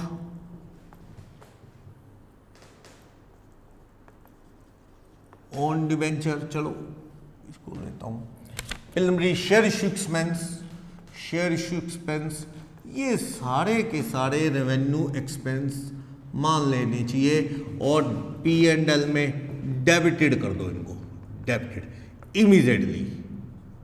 ऐसा है कुछ साल पहले तक इनको डेफर्ड रेवेन्यू में डाला जाता था, धीरे धीरे राइट ऑफ करते थे कई साल में। फिर AS26 आया, AS26 ने दो बातें बदली, एक तो नाम दिया इंटेंजिबल एसेट AS26 ने, जिसमें आ गया गुडविल परचेज, गुडविल खरीदी आपने, या पेटेंट परचेज किया, या कॉपीराइट परचेज किया, या ट्रेडमार्क या कोई फॉर्मूला परचेज किया, या कोई सॉफ्टवेयर बनवाया या परचेज किया, ये इनको तो असेट्स में बैलेंस शीट में लेके जाते हैं। लेकिन दूसरा इसने नाम दिया इंटेंजिबल आइटम्स।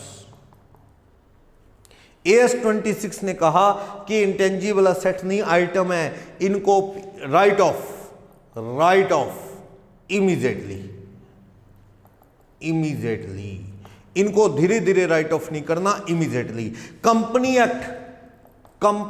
एक्ट 2013 के अंदर जो बैलेंस शीट है, शेड्यूल 3 है कंपनी एक्ट में, उसके पार्ट 1 में बैलेंस शीट का जो फॉर्मेट है ना, उसमें कोई स्पेस नहीं है इनको लिखने के लिए, चेक कर लेना ओरिजिनल फॉर्मेट, वहां पे कोई डेफर्ड रेवेन्यू एक्सपेंस नाम की हेड नहीं है कि आप उसमें दिखा सकें preliminary expenses, share issue expense, advertisement, वो क्या है, सारा इमीडिएटली राइट ऑफ होने की वजह से यहां दिखता ही नहीं। AS26 कहता है ये सेट नहीं होती, इंटेंजिबल आइटम्स हैं, इनको इमीडिएटली राइट ऑफ कर दो। कौन कौन सी चीजों की बात कर रहा हूं, ये advertisement, inauguration, preliminary expenses, share issue expense, immediately right off कर देना चाहिए, डेफर नहीं करना। ये सब क्या है, इन सबको रेवेन्यू एक्सपेंस मानते हुए P&L में इमीडिएटली राइट ऑफ कर दो। बट क्या देखते हैं आप, मार्केट का सर्वे या रिसर्च, डिस्काउंट या loss on issue of debenture etcetera, इन चीजों को अक्सर लोग आज भी क्या कर रहे हैं, डेफर्ड कर रहे हैं। Deferred as per market trend और प्रैक्टिस। आप इश्यू ऑफ डिवेंचर का वीडियो देखेंगे, उसमें डिस्काउंट और loss on issue of debenture को क्या करते हैं, according to outstanding balance of debenture, उस रेशो में राइट ऑफ करते हैं धीरे धीरे हर साल, डेफर्ड कर रहे हैं। तो मार्केट का ट्रेंड ऐसा है कि इनको इमीडिएटली लोग P&L में नहीं लिख रहे, हर साल थोड़ा थोड़ा P&L में लिख रहे हैं, बाकी बैलेंस शीट के असेट्स में पुराना रूल लगा रहे हैं। पर ये ज़्यादा दिन नहीं चलेगा, क्योंकि रूल आ चुका है, इनको भी हटाना होगा, इमीडिएटली राइट ऑफ करना होगा, डेफर्ड धीरे धीरे राइट ऑफ करने की बजाय। लेकिन ये रूल धीरे धीरे प्रैक्टिस में आएगा। कोई भी इंडिया में वैसे भी नया लॉ आता है, लोग जल्दी से अडॉप्ट नहीं करते, कुछ देर पुराना ही चला जाता है, फिर जब एक्शन होना शुरू होता है फिर धीरे धीरे लोग नए रूल्स को फॉलो करते हैं। तो इनको तो इमीडिएटली सारे राइट ऑफ कर रहे हैं कंपनी वाले, लेकिन बड़े स्केल पे मार्केट की स्टडी की, रिसर्च की कि कौन सा प्रोडक्ट बढ़िया है, वो खर्चा लाखों का, वो इसे धीरे धीरे राइट ऑफ कर रहे हैं। डिस्काउंट या loss on issue of debenture को भी तो ये डेफर्ड किया जा रहा है, पर ये ज्यादा देर ये भी नहीं रहने वाला, ये भी क्या है, इमीडिएटली राइट ऑफ होगा। इनकी तरह रेवेन्यू एक्सपेंस है, पर लोग फिर भी इसे धीरे धीरे डेफर्ड की तरह राइट ऑफ कर रहे हैं। तो हमने इस चीज का नोट भी लगाया है। ओके, तो वैसे इनको इमीडिएटली राइट ऑफ करना ज़्यादा अच्छा है, तो आप इसे रेवेन्यू में क्लासिफाई कर सकते हैं। अभी लोग प्रैक्टिकल लाइफ में कर नहीं रहे, और बुकिश दुनिया में भी discount on issue of debenture को लोग क्या है, आउटस्टैंडिंग बैलेंस ऑफ डिवेंचर में धीरे धीरे राइट ऑफ कर रहे हैं। चलो पेज नंबर 2 पे रेवेन्यू खर्च क्या है, लाइफ मोर देन 1 ईयर नहीं है, रिकरिंग है, बार बार होने वाले हैं, जैसे रेंट देना, सैलरी देना, cost of goods sold, purchase करते हो गुड्स दुकान का, वो सब क्या है, रेवेन्यू एक्सपेंस हैं। ओके, तो इससे कोई लाइफ नहीं बढ़ती, एफिशिएंसी नहीं बढ़ती, स्टोरेज कैपेसिटी नहीं बढ़ती, असेट में एडिशन नहीं होता, रिकरिंग है, लाइफ खत्म हो जाएगी इनकी 1 ईयर के अंदर, तो ये रेवेन्यू है। तो रेवेन्यू एक्सपेंस कंसिस्ट ऑफ, कहता है इसमें रेवेन्यू एक्सपेंस में माल बेचने के लिए खरीदा, फर्नीचर का काम है, फर्नीचर खरीदोगे तो वो क्या है, रेवेन्यू एक्सपेंस। कहता है कोई भी रॉ मटेरियल खरीदोगे बिजनेस के लिए, वो रिपेयर रूटीन की, रिकरिंग नेचर की, डेप्रिसिएशन, सब वो सब रेवेन्यू है। जो कैपिटल नहीं वो रेवेन्यू है।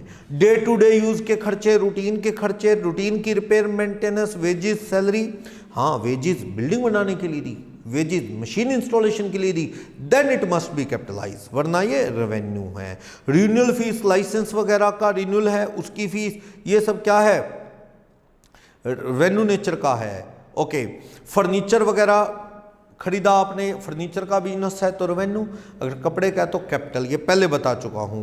पर्पस डिपेंड करता है, annual white wash, annual insurance, सब रेवेन्यू एक्सपेंस हैं। ओके, तो ये बता रहा है क्या रेवेन्यू क्या कैपिटल। तो आपको कैपिटल एक्सपेंस अच्छे से पढ़ना है, जो उसकी कंडीशन फुलफिल कर दे एक्सपेंस वो कैपिटल एक्सपेंस, जो कंडीशन फुलफिल ना करे वो रेवेन्यू। सुनना एक बड़ी एग्जांपल और, क्या हुआ, एक बहुत बड़ा कॉलेज बिल्डिंग तैयार हो रही है, थिएटर की या कॉलेज की या स्कूल की। अब वो बनेगी, या कोई आपने फ्लाईओवर बनता देखा होगा, फ्लाईओवर बन रहा है ऐसा, तो उस पर कई महीने लेबर ने काम करना है, कई साल। तो आप क्या करते हैं, मान लो वो शहर के आउटसाइड एरिया में कॉलेज या थिएटर बन रहा है, तो डेली लेबर वाले व्हीकल्स ट्रक पे बस पे आते हैं फिर जाते हैं। आपने उनको कहा लेबर वालों को कि तुम्हें यही टेम्पररी हट टाइप घर बना देते हैं, टेम्पररी, तुम उसमें रहना, काम करना, शाम को यहीं सो जाना, अपना हट बना देते हैं, फैमिली के साथ यहाँ रह जाओ। और उन्होंने हट बना दी, 5 लाख रुपया लगा। जब वो बिल्डिंग पूरी होगी तो वो हट गिरा दी गई, डिमोलिश कर दी गई और ईंटें निकाल ली गई रीयूज के लिए। तो वो बनाना फिर उसको तोड़ने पे 5 लाख खर्चा आ गया। इसलिए बनाई गई ताकि वो कॉलेज की बिल्डिंग थोड़ा और आराम से बन जाए, जल्दी बन जाए, लेबर को वहाँ ठहराना पड़ा। तो ये 5 लाख बिल्डिंग में ही ऐड कर दो, कॉलेज थिएटर की बिल्डिंग में ही कैपिटलाइज कर दो, क्योंकि उस पर्पस के लिए उनको नज़दीक बिल्डिंग साइट पे, कंस्ट्रक्शन साइट पे रोकना जरूरी था। तो वो हट का खर्च क्या है, टेम्परेरी हट का कैपिटलाइज होना बनता है, उसे कैपिटलाइज करो, कैपिटलाइज करना पड़ेगा उसे। तो ये चीज है, जरूरी होता है ये। चलो, तो ये है। तो इसमें कुछ एग्जांपल दे रहा है, वेजिस, सैलरी, रेवेन्यू है, बिजली के बिल है, इंटरेस्ट ऑन लोन है, एनुअल इंश्योरेंस है, पोस्टेज, टेलीग्राम, मैन्युफैक्चरिंग के खर्च, कोई दुकान के स्टॉक को आग लग गई, बीमा मिल गया, बाकी नुकसान P&L। 10 लाख का सामान जल गया, बीमे वालों ने 9 लाख दिए, 1 लाख कहाँ जाएगा, P&L। ये लॉस P&L में क्लासीफाई हो जाता है। ये कैपिटल नेचर का लॉस नहीं, रेवेन्यू नेचर का लॉस है। हाँ, बिजनेस की असेट जलने से नुकसान हो जाएगा तो वो भी P&L में, लेकिन असेट का लॉस क्या होगा, कैपिटल नेचर का लॉस कहेंगे। ओके। एडवर्टाइजमेंट, इनॉग्रेशन के खर्च, याद रखना फाउंडेशन स्टोन और इनॉग्रेशन में फर्क है। बिल्डिंग तैयार होने के बाद, दुकान तैयार होने के बाद उसका इनॉग्रेशन करना, वो एडवर्टाइजमेंट कैटेगरी का है कि लोग आएंगे, देखेंगे बिल्डिंग हमारी, बिजनेस हमारा, तो वो एडवर्टाइजमेंट टाइप का है, रेवेन्यू नेचर। जबकि इनॉग्रेशन के अलावा एक खर्च होता है फाउंडेशन स्टोन, बिल्डिंग बनने से पहले पूजा पाठ, भोग प्रसाद बांटना, वो सब, वो खर्च क्या है, कैपिटल एक्सपेंस है, बिल्डिंग में ऐड कर देना होगा, ये आपको याद रखना है। ओके। मान लो मैं ये कह दूं आपका ईयर है 2019-20, 1 अप्रैल 19 टू 31 मार्च 20, ये आपका अकाउंटिंग ईयर है, अकाउंटिंग ईयर। आपने स्टाफ को सैलरी पेड कर दी अप टू 30 जून 2020, यानी 15 महीने की, on the request of worker ने रिक्वेस्ट की कि सर हमें पैसे की जरूरत है, 3 महीने की एडवांस सैलरी दे दो, हमने 1.5 लाख रुपए दे दिए। तो आप देखो इसमें से 12 महीने और 3 महीने की अलग कर लो, 120 तो 12 मंथ्स की रेवेन्यू एक्सपेंस है, ये कहां जाएगा, प्रॉफिट एंड लॉस अकाउंट में डेबिट हो जाएगा।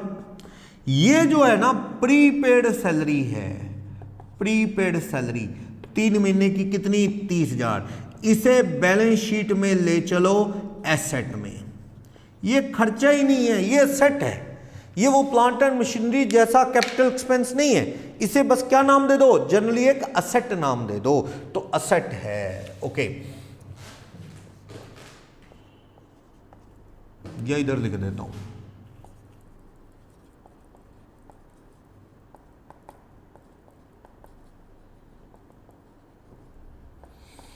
एम्प्लॉय को आपने नौकरी से निकाल दिया और उसे पैसा दिया, अच्छा कंपनसेशन, या voluntary retirement scheme, full form voluntary retirement scheme.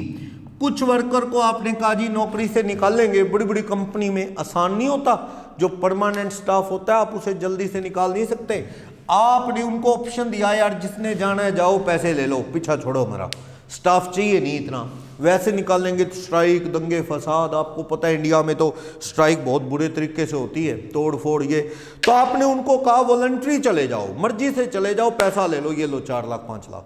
कुछ वर्कर की आपको जरूरत नहीं है, नेतागिरी करते हैं और खराब करते हैं काम, आपने उनको VRS लेके कुछ लोग चले गए, 10 लाख रुपए दे दिया, 3 बंदे गए।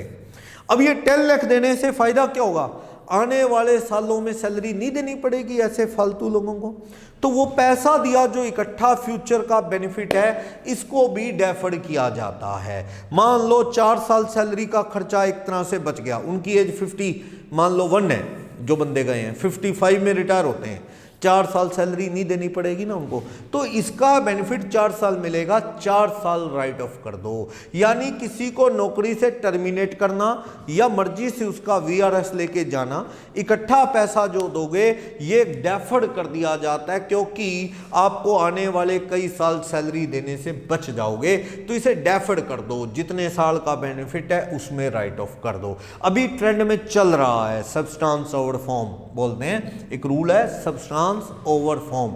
लो क्या कहता है, छोड़ो फॉर्म, फॉर्म जो है लो, सब्सटेंस मींस मार्केट की प्रैक्टिस ट्रेंड, तो कहता है सब्सटेंस ओवर फॉर्म। एक रूल आता है सब्सटेंस ओवर फॉर्म, फॉर्म का मतलब है लॉ और सब्सटेंस का मतलब है मार्केट का ट्रेंड, प्रैक्टिस।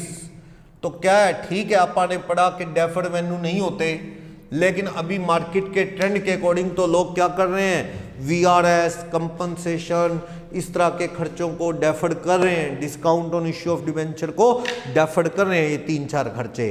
तो ये चल रहा है ट्रेंड के अकॉर्डिंग, तो वीआरएस को भी डेफर्ड कर दिया जाना चाहिए। तो ये क्या कैपिटल क्या रेवेन्यू, प्रीपेड सैलरी एक असेट है, इसे डेफर्ड रेवेन्यू कुछ ना बोलो, बस it is just an asset. और एक 20 जो 12 महीने का है वो कहां जाएगा, P&L में, वो रेवेन्यू एक्सपेंस है। एक और देखना, सिक्योरिटी डिपॉजिट टू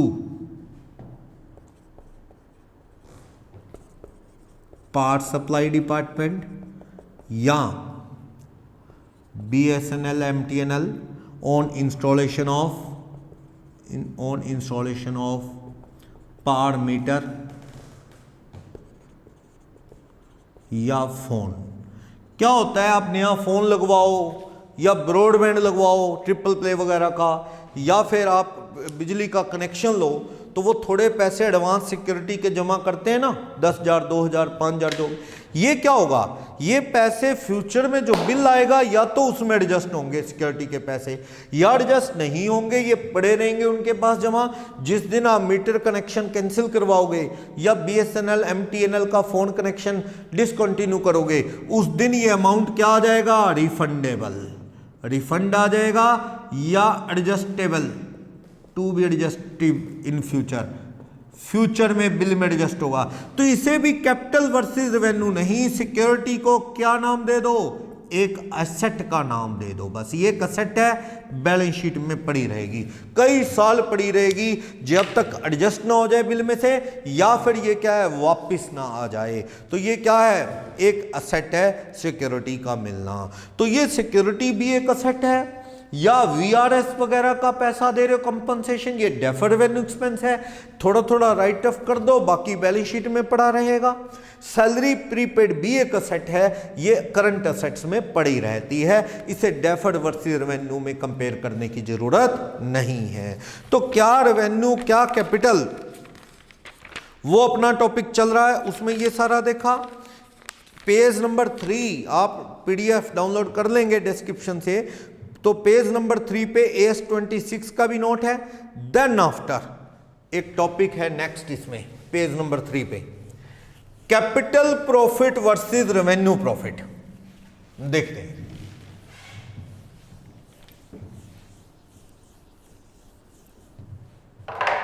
क्या कह रहा है, capital profit versus revenue profit. ये क्या, कैपिटल नेचर के प्रॉफिट, कैपिटल नेचर के जो प्रॉफिट होते हैं वो कौन से हैं,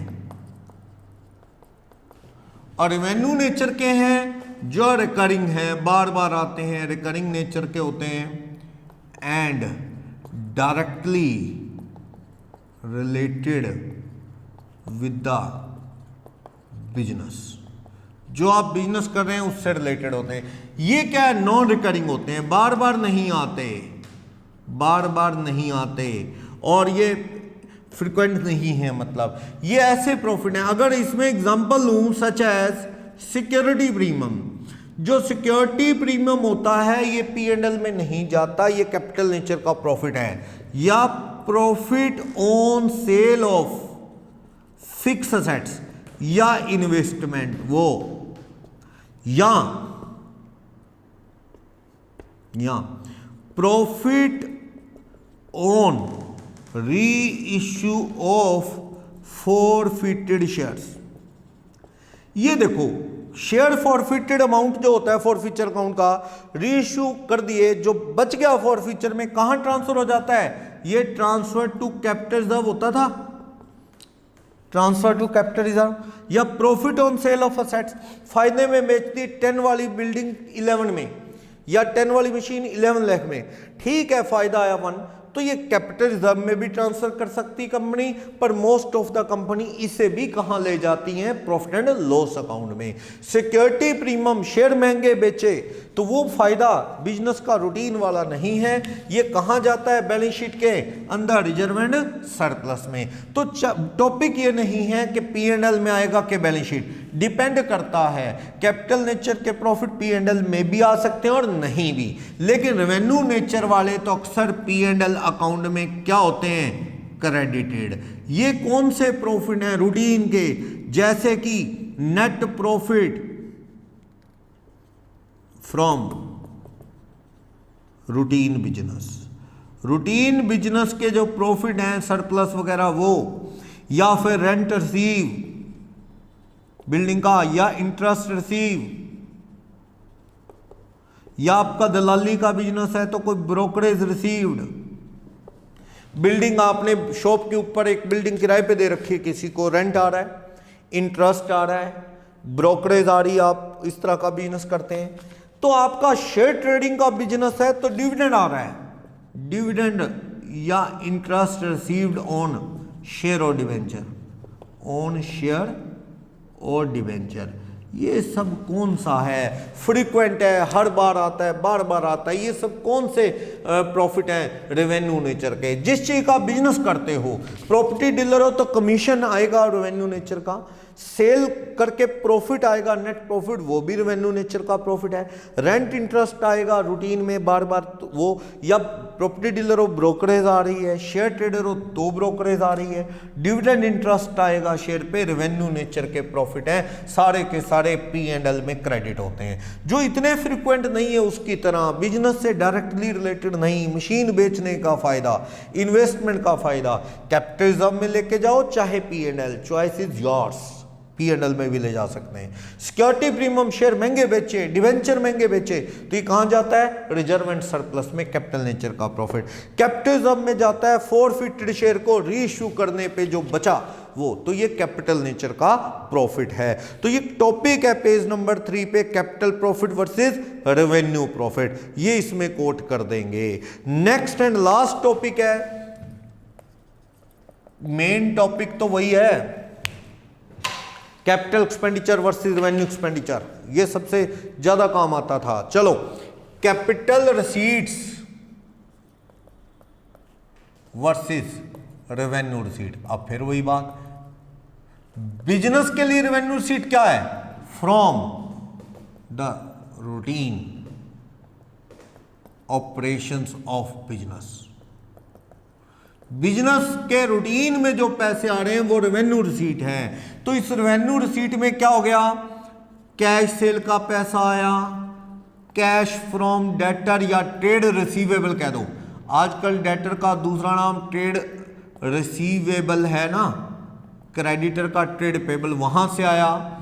इंटरेस्ट, लोन देने का काम है आपका तो इंटरेस्ट आ रहा है, रेंट रिसीव हो रहा है, वही बात ब्रोकरेज रिसीव हो रही है। तो ये सब क्या आपके लिए, रेवेन्यू रिसीव। और हां, अगर आपको इंश्योरेंस क्लेम रिसीव्ड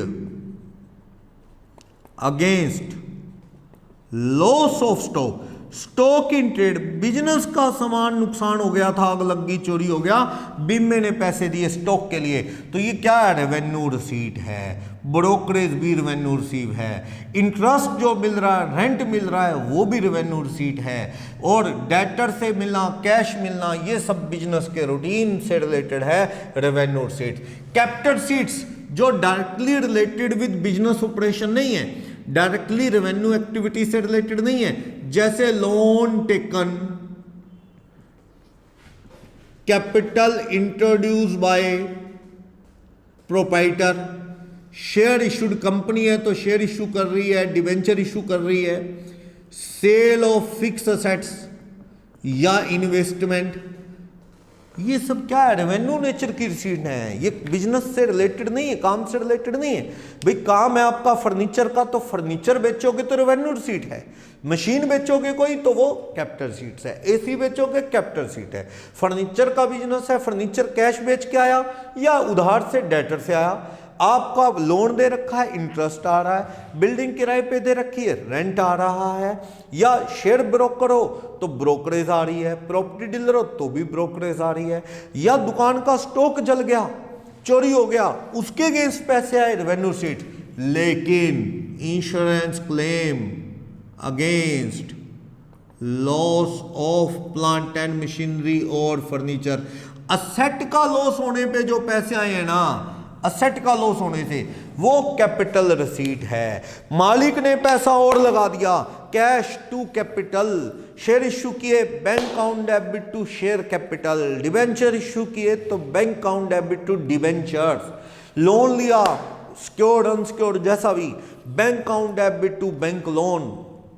तो ये सब क्या है, ये बिजनेस की ट्रेडिंग पीएनएल में नहीं आती, ये सब कैपिटल रिसीट है। हाँ वो बात अलग है, असेट बेची 10 वाली 9 में, 9 लाख कैपिटल रिसीट है, 1 लाख का लॉस पीएनएल में, 10 वाली 12 में बेची तो 2 लाख का आएगा पीएनएल या कैपिटल रिजर्व में। वैसे 12 लाख को क्या बोलेंगे, दैट इज कैपिटल रिसीट। तो कैपिटल रिसीट और रेवेन्यू रिसीट में क्या फर्क है, capital receipt means money receive from activity other than normal business activity. बिल्कुल सही लिखा गया है कि money received other than routine business activities. सही है ना, जो बिजनेस रूटीन का आपका काम है, मान लो मैं ट्यूशंस पढ़ा रहा हूं, मुझे फीस आएगी, वो मेरा रेवेन्यू नेचर का प्रॉफिट है, जो पैसा आ रहा है उसे कैपिटल रिसीट नहीं बल्कि क्या बोलेंगे, रेवेन्यू रिसीट। यानी रेवेन्यू रिसीट भी है, ये रेवेन्यू प्रॉफिट भी है। तो जो बिजनेस रूटीन से नहीं आएगा, कर्ज लिया, अब कर्ज लिया तो ये बिजनेस रिसीट थोड़ी है, लाइबिलिटी, ये कहां जाएगा, बैलेंस शीट की लाइबिलिटी में, ये कैपिटल रिसीट होगा। तो other than routine business activity, जबकि रेवेन्यू रिसीट बिजनेस की रूटीन एक्टिविटी से आता है। तो एग्जांपल दे रहा है, कैपिटल शीट में शेयर इश्यू का पैसा, डिबेंचर इश्यू का पैसा, असेट या इन्वेस्टमेंट बेचने का फायदा पैसा आया, या इंश्योरेंस क्लेम मशीन के against, capital introduce, loan taken, club. आप एक एनपीओ का चैप्टर भी पढ़ेंगे ना, एनपीओ एक क्लब एटसेट्रा, उसमें जो सब्सक्रिप्शन आती है, सब्सक्रिप्शन रिसीव्ड फ्रॉम मेंबर, तो भैया वो जो क्लब के मेंबर होते हैं वो हर साल पैसा देते हैं, ये रेवेन्यू नेचर का रिसीट है, रेवेन्यू नेचर का रिसीट है। रूटीन में जनरल डोनेशन देंगे, जनरल डोनेशन देके किसी भी काम में ले सकता है क्लब, ये भी रेवेन्यू नेचर का रिसीट है। लेकिन स्पेसिफिक डोनेशन दे गए, डोनेशन टू क्लब, क्लब को दे गए स्पेसिफिक डोनेशन, ये कैपिटल नेचर की सीट है। कैपिटल सीट्स ये बैलेंस शीट की लायबिलिटी में जाती है, ये क्लब की इनकम में नहीं। तो इससे वही चीज खरीदनी पड़ेगी जो देने वाला कह गया है। जबकि इस रूटीन की subscription, general donation, club routine में कहीं भी यूज कर सकता है पैसा, ये रेवेन्यू नेचर का प्रॉफिट कह लो या रेवेन्यू नेचर की रिसीट कह लो। तो देखना पड़ेगा क्या रेवेन्यू नेचर का है और क्या कैपिटल नेचर का है। तो बस इसमें इतना ही है कि revenue versus capital receipt, revenue profit versus capital profit. Business की रूटीन से जो प्रॉफिट आता है वो रेवेन्यू प्रॉफिट आता है, जैसे इंटरेस्ट आना, रेंट आना, जनरल नेट प्रॉफिट आना, ये सब कुछ। बैड डेट्स रिकवर्ड, पास्ट में पैसा डूबा, अब वो बंदा आके दे गया, that is bad debts recovered. तो बैड डेट्स रिकवर्ड कौन सा प्रॉफिट है, कैपिटल नेचर का कि रेवेन्यू? रेवेन्यू, क्योंकि पास्ट में आपने क्या एंट्री की होगी जब बैड डेट्स हुआ? जब बैड डेट्स हुआ तो आपने एंट्री की होगी bad debts account debit to debtors. Past में आपने 10,000 रुपये डूबा, ये एंट्री की। अब जब पैसा आएगा तो बैंक अकाउंट डेबिट मान लो टू बैड डेट्स रिकवर्ड, और next entry bad debts recovered to P&L। ये बिजनेस रूटीन में जो लॉस हुआ था, उधार डूबा था, वो वापस आ गया है। ये रेवेन्यू नेचर का प्रॉफिट है, बिजनेस रूटीन से रिलेटेड है। इंटरेस्ट आना, रेंट आना, ट्रेडिंग करके प्रॉफिट आना, ब्रोकरेज आना, शेयर ब्रोकर को डिविडेंड आना, ये सब क्या है? ये रेवेन्यू नेचर के रिसीट हैं या रेवेन्यू नेचर के प्रॉफिट हैं ये सब। लेकिन कैपिटल नेचर के प्रॉफिट हैं मशीन बेचने का फायदा, शेयर इश्यू करने के रिजल्ट में प्रीमियम आया है, शेयर फॉर फ्यूचर पे बचा हुआ है पैसा, ये कैपिटल नेचर के प्रॉफिट हैं। P&L में जा भी सकते हैं और नहीं भी, लेकिन रेवेन्यू नेचर वाले हमेशा P&L में जाते हैं। जबकि capital seat, revenue seat business की रूटीन एक्टिविटी से जो पैसा आएगा, जिस चीज का काम है वो रेवेन्यू सीट है। कैश सेल, डेटर से पैसा आया, इंटरेस्ट, रेंट, ब्रोकरेज आया, डिविडेंड या इंश्योरेंस क्लेम आया स्टॉक के लॉस में, दुकान का सामान के अगेंस्ट में, तो ये क्या रेवेन्यू रिसीट्स। जबकि कैपिटल सीट्स जो बिजनेस एक्टिविटी के अदरवाइज पैसा आया है, loan taken, share issue, capital introduce, sale of assets, insurance claim against plant and machinery loss, तो ये क्या है? कैपिटल नेचर की रिसीट है। तो कुछ एक दो एग्जांपल है वो पढ़ते हैं, ये टॉपिक और क्लियर हो जाएगा, डिटेल्ड है काफी। नीचे थर्ड पेज पे क्वेश्चन नंबर 1 इलस्ट्रेशन 1 बताइए कैपिटल एक्सपेंस है कि रेवेन्यू। 200 एकड़ लैंड ली, 1000 पर मंथ रेंट है और 1000 पर मंथ के अकॉर्डिंग 12 मंथ का रेंट तो हर साल है, रिकरिंग नेचर का है, देना पड़ेगा। ये क्या है? Revenue expense. लेकिन 100 रुपए पर एकड़ नजराना दिया, नजराना मीन्स एडवांस मनी दी, इतने साल के लिए, 20 साल 50 साल के लिए आप उस प्रॉपर्टी को अपने पास रखेंगे, लीज होल्ड प्रॉपर्टी होगी। तो लीज अग्रीमेंट में जो इकट्ठा पैसा दिया, नजराना या advance payment, that is asset, इसे कैपिटलाइज करेंगे। ये नजराना या एडवांस मनी जो इकट्ठी दी ये असेट्स में आएगी। Okay next second, 5600 spent on purchase of animal and implements use at farm. देखो आपकी ट्रांसपोर्ट है, आपके पास हॉर्सेज हैं, वो हॉर्सेस किस काम आते हैं? आप उस हॉर्सेस से सामान छोड़ के आते हैं लोगों का, या कैमल है जिससे बांध के सामान छोड़ के आते हैं घोड़ा गाड़ी बना के। तो वो जो कैमल है या हॉर्सेस हैं या फिर कोई डॉग रखा है निगरानी के लिए, वॉच डॉग, ये सब बिजनेस की असेट हैं, इनको कैपिटलाइज करें, बैलेंस शीट में दिखाएं। दूध की डेयरी वाले ने गाय खरीदी, वो इसलिए खरीदी क्योंकि उसको पालेगा, खिलाएगा और दूध लेके बेचेगा, तो वो बिकाऊ नहीं है, वो तो दूध लेने के लिए खरीदी हैं, तो ये कैपिटलाइज होंगी, असेट है, वो गाय भैंस जो भी हैं असेट्स में आएंगी। ओके हाँ, एक आदमी का एनिमल बेचने का बिजनेस है, एनिमल ट्रेडर है, उसके पास गाय भैंस है, तो उसके लिए क्या है? बिजनेस का स्टॉक, वो खरीदेगा तो कैपिटल नहीं बल्कि रेवेन्यू एक्सपेंस है। वो कहां जाएगा? परचेज ट्रेडिंग में जाएगा। Next third, 14,750 were spent in construction of building for the factory. Factory की बिल्डिंग कंस्ट्रक्शन के लिए खर्चा है, तो बिल्डिंग कंस्ट्रक्शन तो एक असेट है, कैपिटलाइज एक्सपेंस होगा। 200 पर मंथ वेजेस दी वर्कर को, तो रूटीन है, हर बार देनी है, रिकरिंग है, ये कहां जाएगा? प्रॉफिट एंड लॉस में, रेवेन्यू एक्सपेंस है। फिफ्थ पॉइंट देखना, फर्स्ट इलस्ट्रेशन का fifth, amount spent at lawyer fee to defend a suit claiming that firm's factory belong to plaintiff land. कोई क्या कह रहा है? फैक्ट्री बनी हुई है बिल्डिंग हमारी, कोई प्लेंटिफ है, प्लेंटिफ किसे बोलते हैं? हु फाइल द सूट, जो केस फाइल कर रहा है, और जो हमें डिफेंडेंट है, हम बचने के लिए केस लड़ रहे हैं।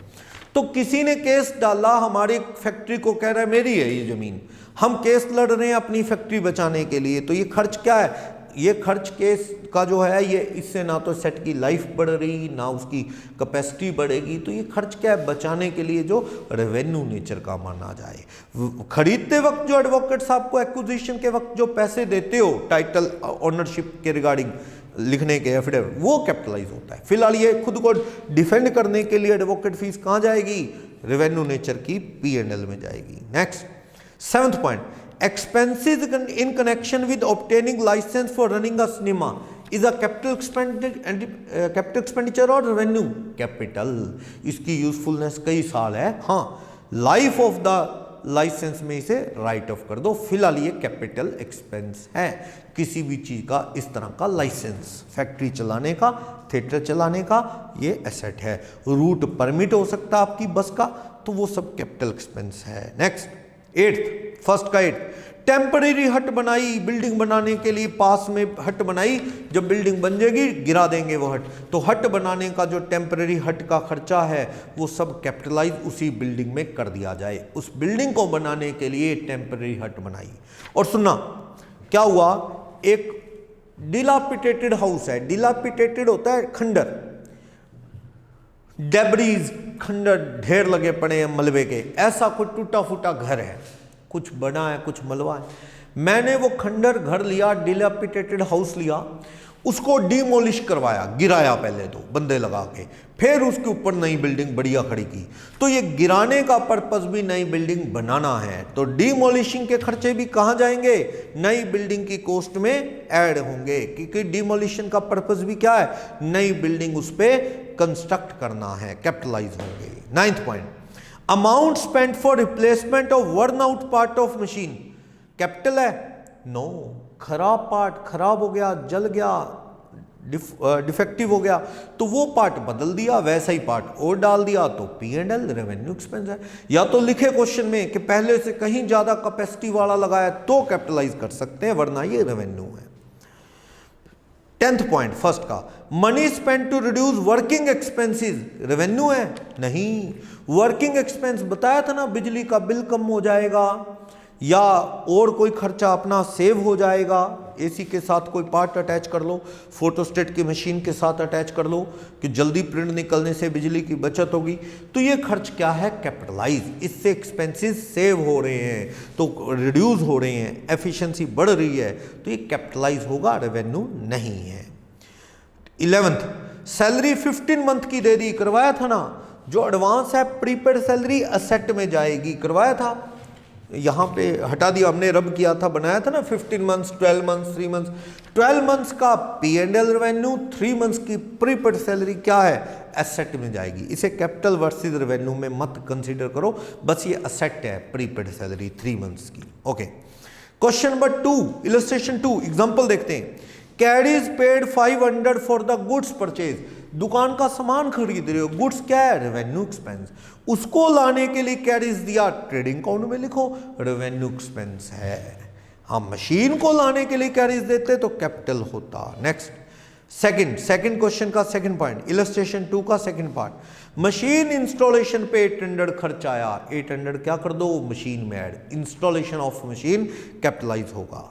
1000 सेकेंड हैंड मशीन की फर्स्ट टाइम रिपेयर करवाई है, अभी अभी मशीन खरीदी, सेकेंड हैंड खरीदी, उसकी रिपेयर का खर्च क्या होगा, कैपिटलाइज होगा, फर्स्ट टाइम कैपिटलाइज होता है।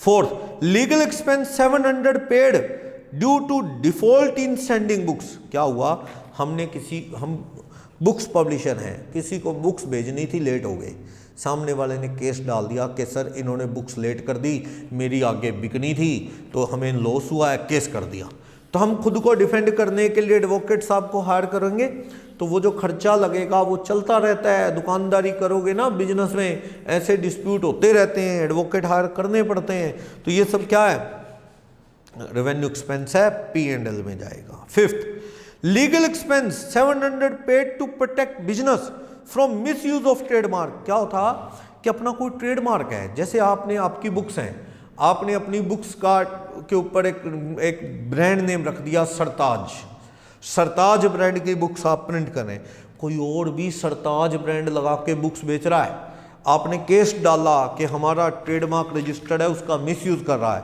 केस किया उस पर, वकील की फीस ये भी P&L में जाएगी, तो बिजनेस को प्रोटेक्ट कर रहे हैं, वरना मिसयूज हो जाएगा, हमारे नाम से कोई और बेच जाएगा, केस किया आपने, ये खर्चा। ये फिल्म प्रोड्यूसर केस करते हैं कि कोई मूवी की कॉपी कर रहा है, सीडी बेच रहा है, केस होते हैं ना आगे, लीगल फीस P&L का खर्च है, ये P&L में अलाउड है, रेवेन्यू नेचर का खर्च है।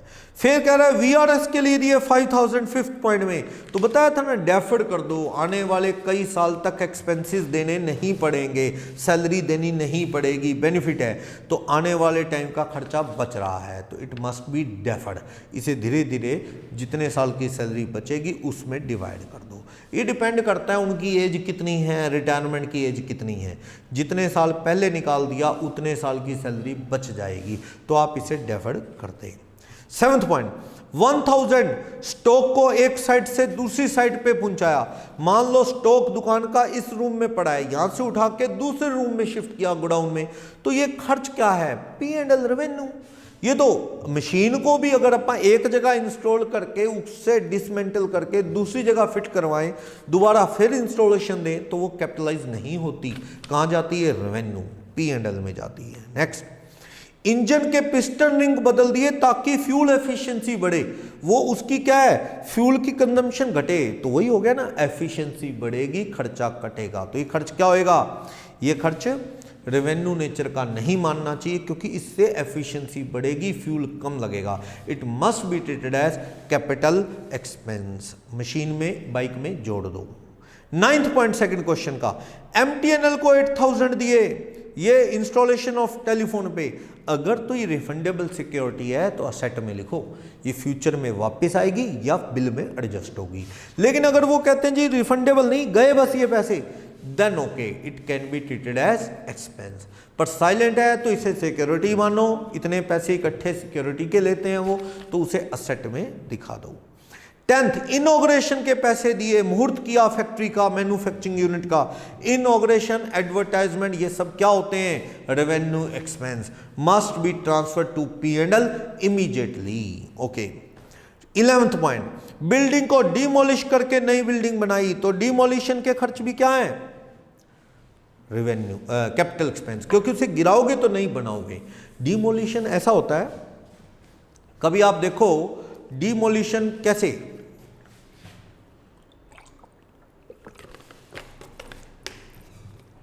डिमोलिशन कैसे होता है?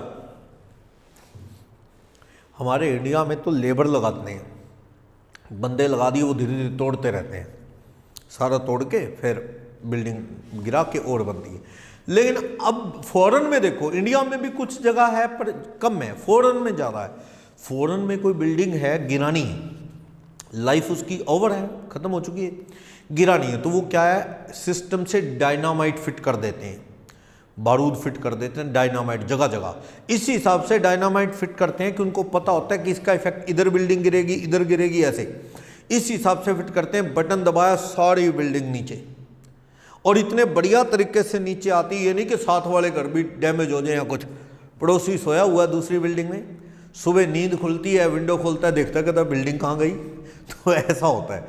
हमारे यहाँ पे थोड़ा सिस्टम ऐसा नहीं है डायनामाइट का, क्योंकि बिल्डिंग इस तरह से एक दूसरे से अटैच होती हैं कि पड़ोसी की बिल्डिंग भी डैमेज हो जाएगी। हमारे यहाँ तो ड्रिल से होल भी करता है ना कोई आदमी, 4 घर आगे भी पता लगता है कि ड्रिल से कुछ काम हो रहा है, इतनी आवाज़ आती है, वाइब्रेशन होती है। तो चलो, डिमोलिशन के खर्च भी कैपिटलाइज होने चाहिए, क्योंकि डिमोलिश करोगे तो नहीं बनाओगे, कैपिटलाइज। ओके। 11th पॉइंट में क्या कहता है? 11 हो गया। 12th पॉइंट सेकंड क्वेश्चन का कहता है, रेस्टोरेंट चलाते हैं, पुराने केबिन बने हुए हैं, अब आपने उनको रेनोवेट किया जिससे नंबर ऑफ केबिन 10 से बढ़ के 13 हो गए। आपने उसी हिसाब से सिटिंग प्लान बनाया, चेयर बदल दी, केबिन बदल दिए, नंबर ऑफ केबिन बढ़ गए और उससे क्या सीटिंग कैपेसिटी बढ़ गई। तो खर्च आया 20,000, फर्नीचर दोबारा सेट किया, सारा खर्च क्या करो? कैपिटलाइज, क्योंकि इससे केबिन ज्यादा बन गए, सिटिंग कैपेसिटी बढ़ गई, खर्च कैपिटलाइज करो। नेक्स्ट 13, सेकंड क्वेश्चन का part 13। Messrs Ram and sons ने, फाइनेंसिंग कंपनी है, किसी को किश्तों पे सामान बेच दिया। फाइनेंसर कहता है तू कार ले ले, मैं पैसे दूंगा, पैसे दे दिए होंगे, तो कस्टमर पैसे किश्तों को भर नहीं रहा, अब कस्टमर पे केस डाला है इंस्टॉलमेंट निकलवाने के लिए। तो एडवोकेट की फीस, केस फाइल करने की फीस क्या कैपिटल एक्सपेंस है? नो, बताया ना बार बार, हम पे कोई केस करेगा, किसी पे हम करेंगे, बिजनेसमैन के साथ ऐसा होता रहता है। तो ये सारे खर्च रेवेन्यू नेचर के खर्च हैं। हाँ, असेट खरीदते वक्त ओनरशिप के रिगार्डिंग कोई भी फीस दी है, लीगल फीस, तो कैपिटलाइज हो सकता है। अदरवाइज बिजनेस में जो केस रूटीन में चलते हैं, हमारे प्रोडक्ट के अगेंस्ट हो गया, हमारे किसी प्रॉपर्टी पे कब्जा करना चाहता है वो केस हो गया, या कोई हमारे पैसे नहीं दे रहा डेटर, उस पर केस करना है, ये सारा एडवोकेट फीस कहाँ जाएगी? वकील साहब को जो दोगे, P&L में रेवेन्यू एक्सपेंस है ये। ओके, तो इस तरह ये क्वेश्चन थे। उसके बाद कुछ मल्टीपल चॉइस क्वेश्चन है। थ्योरी में आपसे यही पूछ सकता है कि what do you mean by capital expense, कुछ गिव सम एग्जांपल्स वो, या डिफरेंस बिटवीन कैपिटल और रेवेन्यू एक्सपेंस तो डिफरेंस में आप लिख देंगे कि नॉन रिकरिंग होते हैं कैपिटल वाले और रेवेन्यू रिकरिंग नेचर के होते हैं। अक्सर रेवेन्यू वाले मटेरियल नहीं होते, कैपिटल वाले मटेरियल होते हैं। रेवेन्यू वालों की लाइफ मोर देन 1 ईयर नहीं होती, जबकि कैपिटल वालों की लाइफ क्या है, अक्सर मोर देन 1 ईयर होती है। रेवेन्यू नेचर के क्या है, फ्रीक्वेंट हैं, वो उतने ज़्यादा फ्रीक्वेंट नहीं है कैपिटल वाले। रेवेन्यू नेचर के खर्च उसको मेंटेन रखने से रिलेटेड है, एसेट को भी सर्विस करवाते रहो ठीक चलेगी, मेंटेनेंस के हैं, उससे लाइफ नहीं बढ़ेगी, एफिशिएंसी कैपेसिटी नहीं बढ़ेगी, जबकि कैपिटल नेचर से लाइफ कैपेसिटी एफिशिएंसी बढ़ सकती है। तो वो थोड़ा डिफरेंस आप बना सकते हो, लाइफ बढ़ना, उसकी यूजफुलनेस बढ़ना, ये सब रेवेन्यू में नहीं होता। ओके, कुछ मल्टीपल चॉइस क्वेश्चन है। First page number 6, which of following is capital expenditure. Sharpener खरीदा ₹2 का पेंसिल शार्प करने के लिए, तो ये शार्पनर क्या है, मटेरियल आइटम ही नहीं है, ₹2 का शार्पनर है, कहां जाएगा, कई साल चलेगा, तब भी ये P&L, क्योंकि ये मटेरियल नहीं है, रेवेन्यू। आपसे पूछ रहा है कैपिटल कौन सा है, कहता है एस्केलेटर लगा दिया आपने अपनी बिल्डिंग में, मल्टी स्टोरी बिल्डिंग है ताकि जाना आना आसान हो जाएगा, एस्केलेटर लगा दिया। जगह जगह मॉल में एस्केलेटर लगे हैं, लिफ्ट भी लगी है और एस्केलेटर भी लगे होते हैं, तो एस्केलेटर लगवाना, लिफ्ट लगाना, तो ये तो बहुत साल लाइफ है इसकी, ये एक कैपिटल एक्सपेंस है। यही पूछ रहा था कौन सा कैपिटल एक्सपेंस है। पेंट करोगे किसी ट्रक को, 2 साल पुराना आपके पास ही है, रीपेंट हो रहा है, वो तो P&L। किसी से सेकंड हैंड खरीदा होता फिर पेंट करवाते, तब कैपिटलाइज होना था। 200 माइनर, छोटी सी ऑल्ट्रेशन की है बिल्डिंग में, माइनर है ना बराबर छोटी, तो P&L। बड़े स्केल पे रेनोवेशन करते, जिसकी लाइफ बढ़ती, उससे उसकी यूजफुलनेस बढ़ती, तो कैपिटलाइज करता। फिलहाल ये क्या है, revenue. Question number 2, which of following is not a capital expenditure. क्या कैपिटल एक्सपेंडिचर नहीं है। Trial run expenses related to new machinery purchase, बताया ना, ट्रायल के खर्चे तो कैपिटलाइज होते हैं, यस, हमें बताने जो कैपिटलाइज नहीं होता। वेजेस दी बिल्डिंग कंस्ट्रक्शन के लिए, ये तो कैपिटलाइज होता है। रिपेयर है सेकेंड हैंड मशीन की, न्यूली परचेज, जो अभी अभी खरीदी थी ना, उसकी रिपेयर कैपिटलाइज होती है, मुझे बताना है क्या कैपिटलाइज नहीं होता। Purchase of new spark plug at the cost of 8.5 for 2 year old car. अब देखो, पुरानी कार है, उसका स्पार्क प्लग होता है, प्लग शॉर्ट हो जाता है वो, तो वो प्लग नया डलवाया है, और कोई ज़्यादा महंगा नहीं है, कोई सस्ता ही प्लग है, तो वो डलवाया है। तो प्लग, पुरानी गाड़ी में प्लग शॉर्ट हो गया, टायर फट गया, ग्लास टूट गया, वो डलवाओगे सब, ये रेवेन्यू एक्सपेंस है। पुरानी खरीद के फर्स्ट टाइम ये चीज़ें डलवाते तो कैपिटलाइज हो जाता। तो आपसे पूछता है क्या कैपिटलाइज नहीं होगा, ये नहीं होगा। खुद की सेकेंड हैंड चीज में कोई स्पार्क प्लग डलवाया, टायर डलवाया, ये रेवेन्यू नेचर का खर्च है, P&L में जाएगा। क्वेश्चन नंबर 2 का D। Third question, which of following is revenue. Annual whitewash हर साल रेवेन्यू है। एक्सपेंस, वर्किंग एक्सपेंस को बचाना है, उसके रिलेटेड, तो खर्चे बचाने के लिए तो जो एक्सपेंस होगा वो कैपिटल होता है। लीगल एक्सपेंस, प्रॉपर्टी खरीदने से रिलेटेड है, तो प्रॉपर्टी में जुड़ेगा कैपिटल। फ्रेट है मशीन लाने का, कैपिटल। तो क्या कैपिटल नहीं है, रेवेन्यू कौन सा है, एनुअल व्हाइट वॉश रेवेन्यू है। Fourth, expenses incurred by the publisher for acquiring copyright. Copyright, trademark, goodwill, patent खरीदना, ये सब क्या है, कैपिटल एक्सपेंस है। Fifth, expenditure incurred on market survey and research, बताया ना, मार्केट की सर्वे स्टडी करना, ये डेफर्ड है। वैसे आने वाले टाइम में इसे भी रेवेन्यू मानना चाहिए, पर लोग ट्रेंड के अकॉर्डिंग अभी से डेफर्ड कर रहे हैं। बहुत बड़े स्केल पे खर्चा होता है कि कौन सा प्रोडक्ट लॉन्च करें, कौन सा लोगों को पसंद आएगा। मार्केट की रिसर्च स्टडी की जा रही है, लोगों का टेस्ट जाना जा रहा है कि कैसी चीज़ उनको पसंद है, वैसी चीज़ बनाएंगे। तो ये बड़े स्केल पे खर्च है, स्टडी किया जाता है, सर्वे किया जाता है, तो ये डेफर्ड रेवेन्यू एक्सपेंस में कर सकते हो टिक। अगर डेफर्ड का ऑप्शन ना हो तो रेवेन्यू में ही टिक करो इसे। ओके।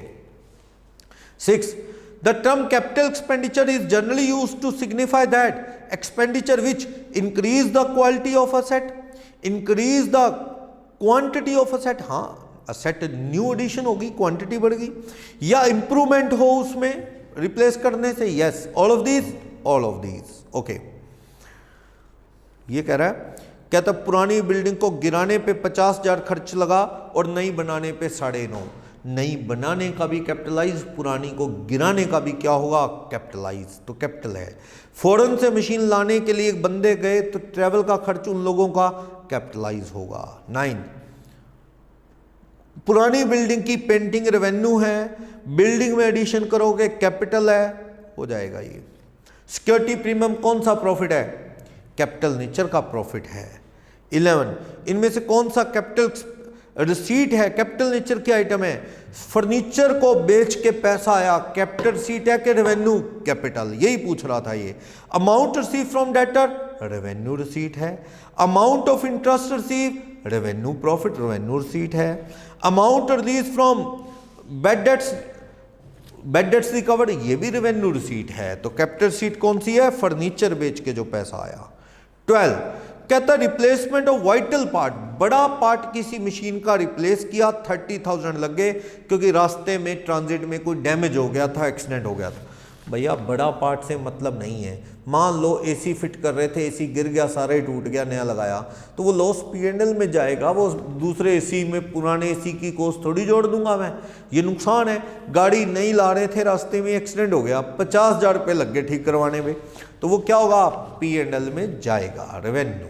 बड़ा खर्चा तो भी रेवेन्यू है, तो डैमेज ना, उससे लाइफ या वैल्यू तो नहीं बढ़ रही है सेट की, तो वो रेवेन्यू एक्सपेंस है। पेज नंबर 7 पे क्वेश्चन नंबर 13 हो जाएगा। कैपिटल एक्सपेंडिचर कौन से हैं? 14 में भी सेकंड हैंड को फर्स्ट टाइम रिपेयर करवा रहे हो, कैपिटल। लाइसेंस फीस, सिनेमा की कैपिटल, लीगल असेट खरीदने से रिलेटेड कैपिटल, ये सब हो जाएगा। 15 में कैपिटल एक्सपेंडिचर पूछ रहा है, केस में खुद को डिफेंड करने के खर्चे, कोई लैंड एक्वायर करना चाहता है, हमारी केस लड़ रहे हैं हम, तो ये रेवेन्यू है। एडवर्टाइजमेंट रेवेन्यू है। पर पुरानी मशीन पहली बार खरीदी तो उसकी ओवरऑलिंग का खर्चा, फर्स्ट टाइम ओवरऑलिंग, तो वो क्या होता है? कैपिटल। ओके। लैंड खरीदने के लिए वो एडवोकेट साहब को पैसे दिए रजिस्ट्रेशन के रिगार्डिंग सारे, तो वो कैपिटल एक्सपेंस है। ओके।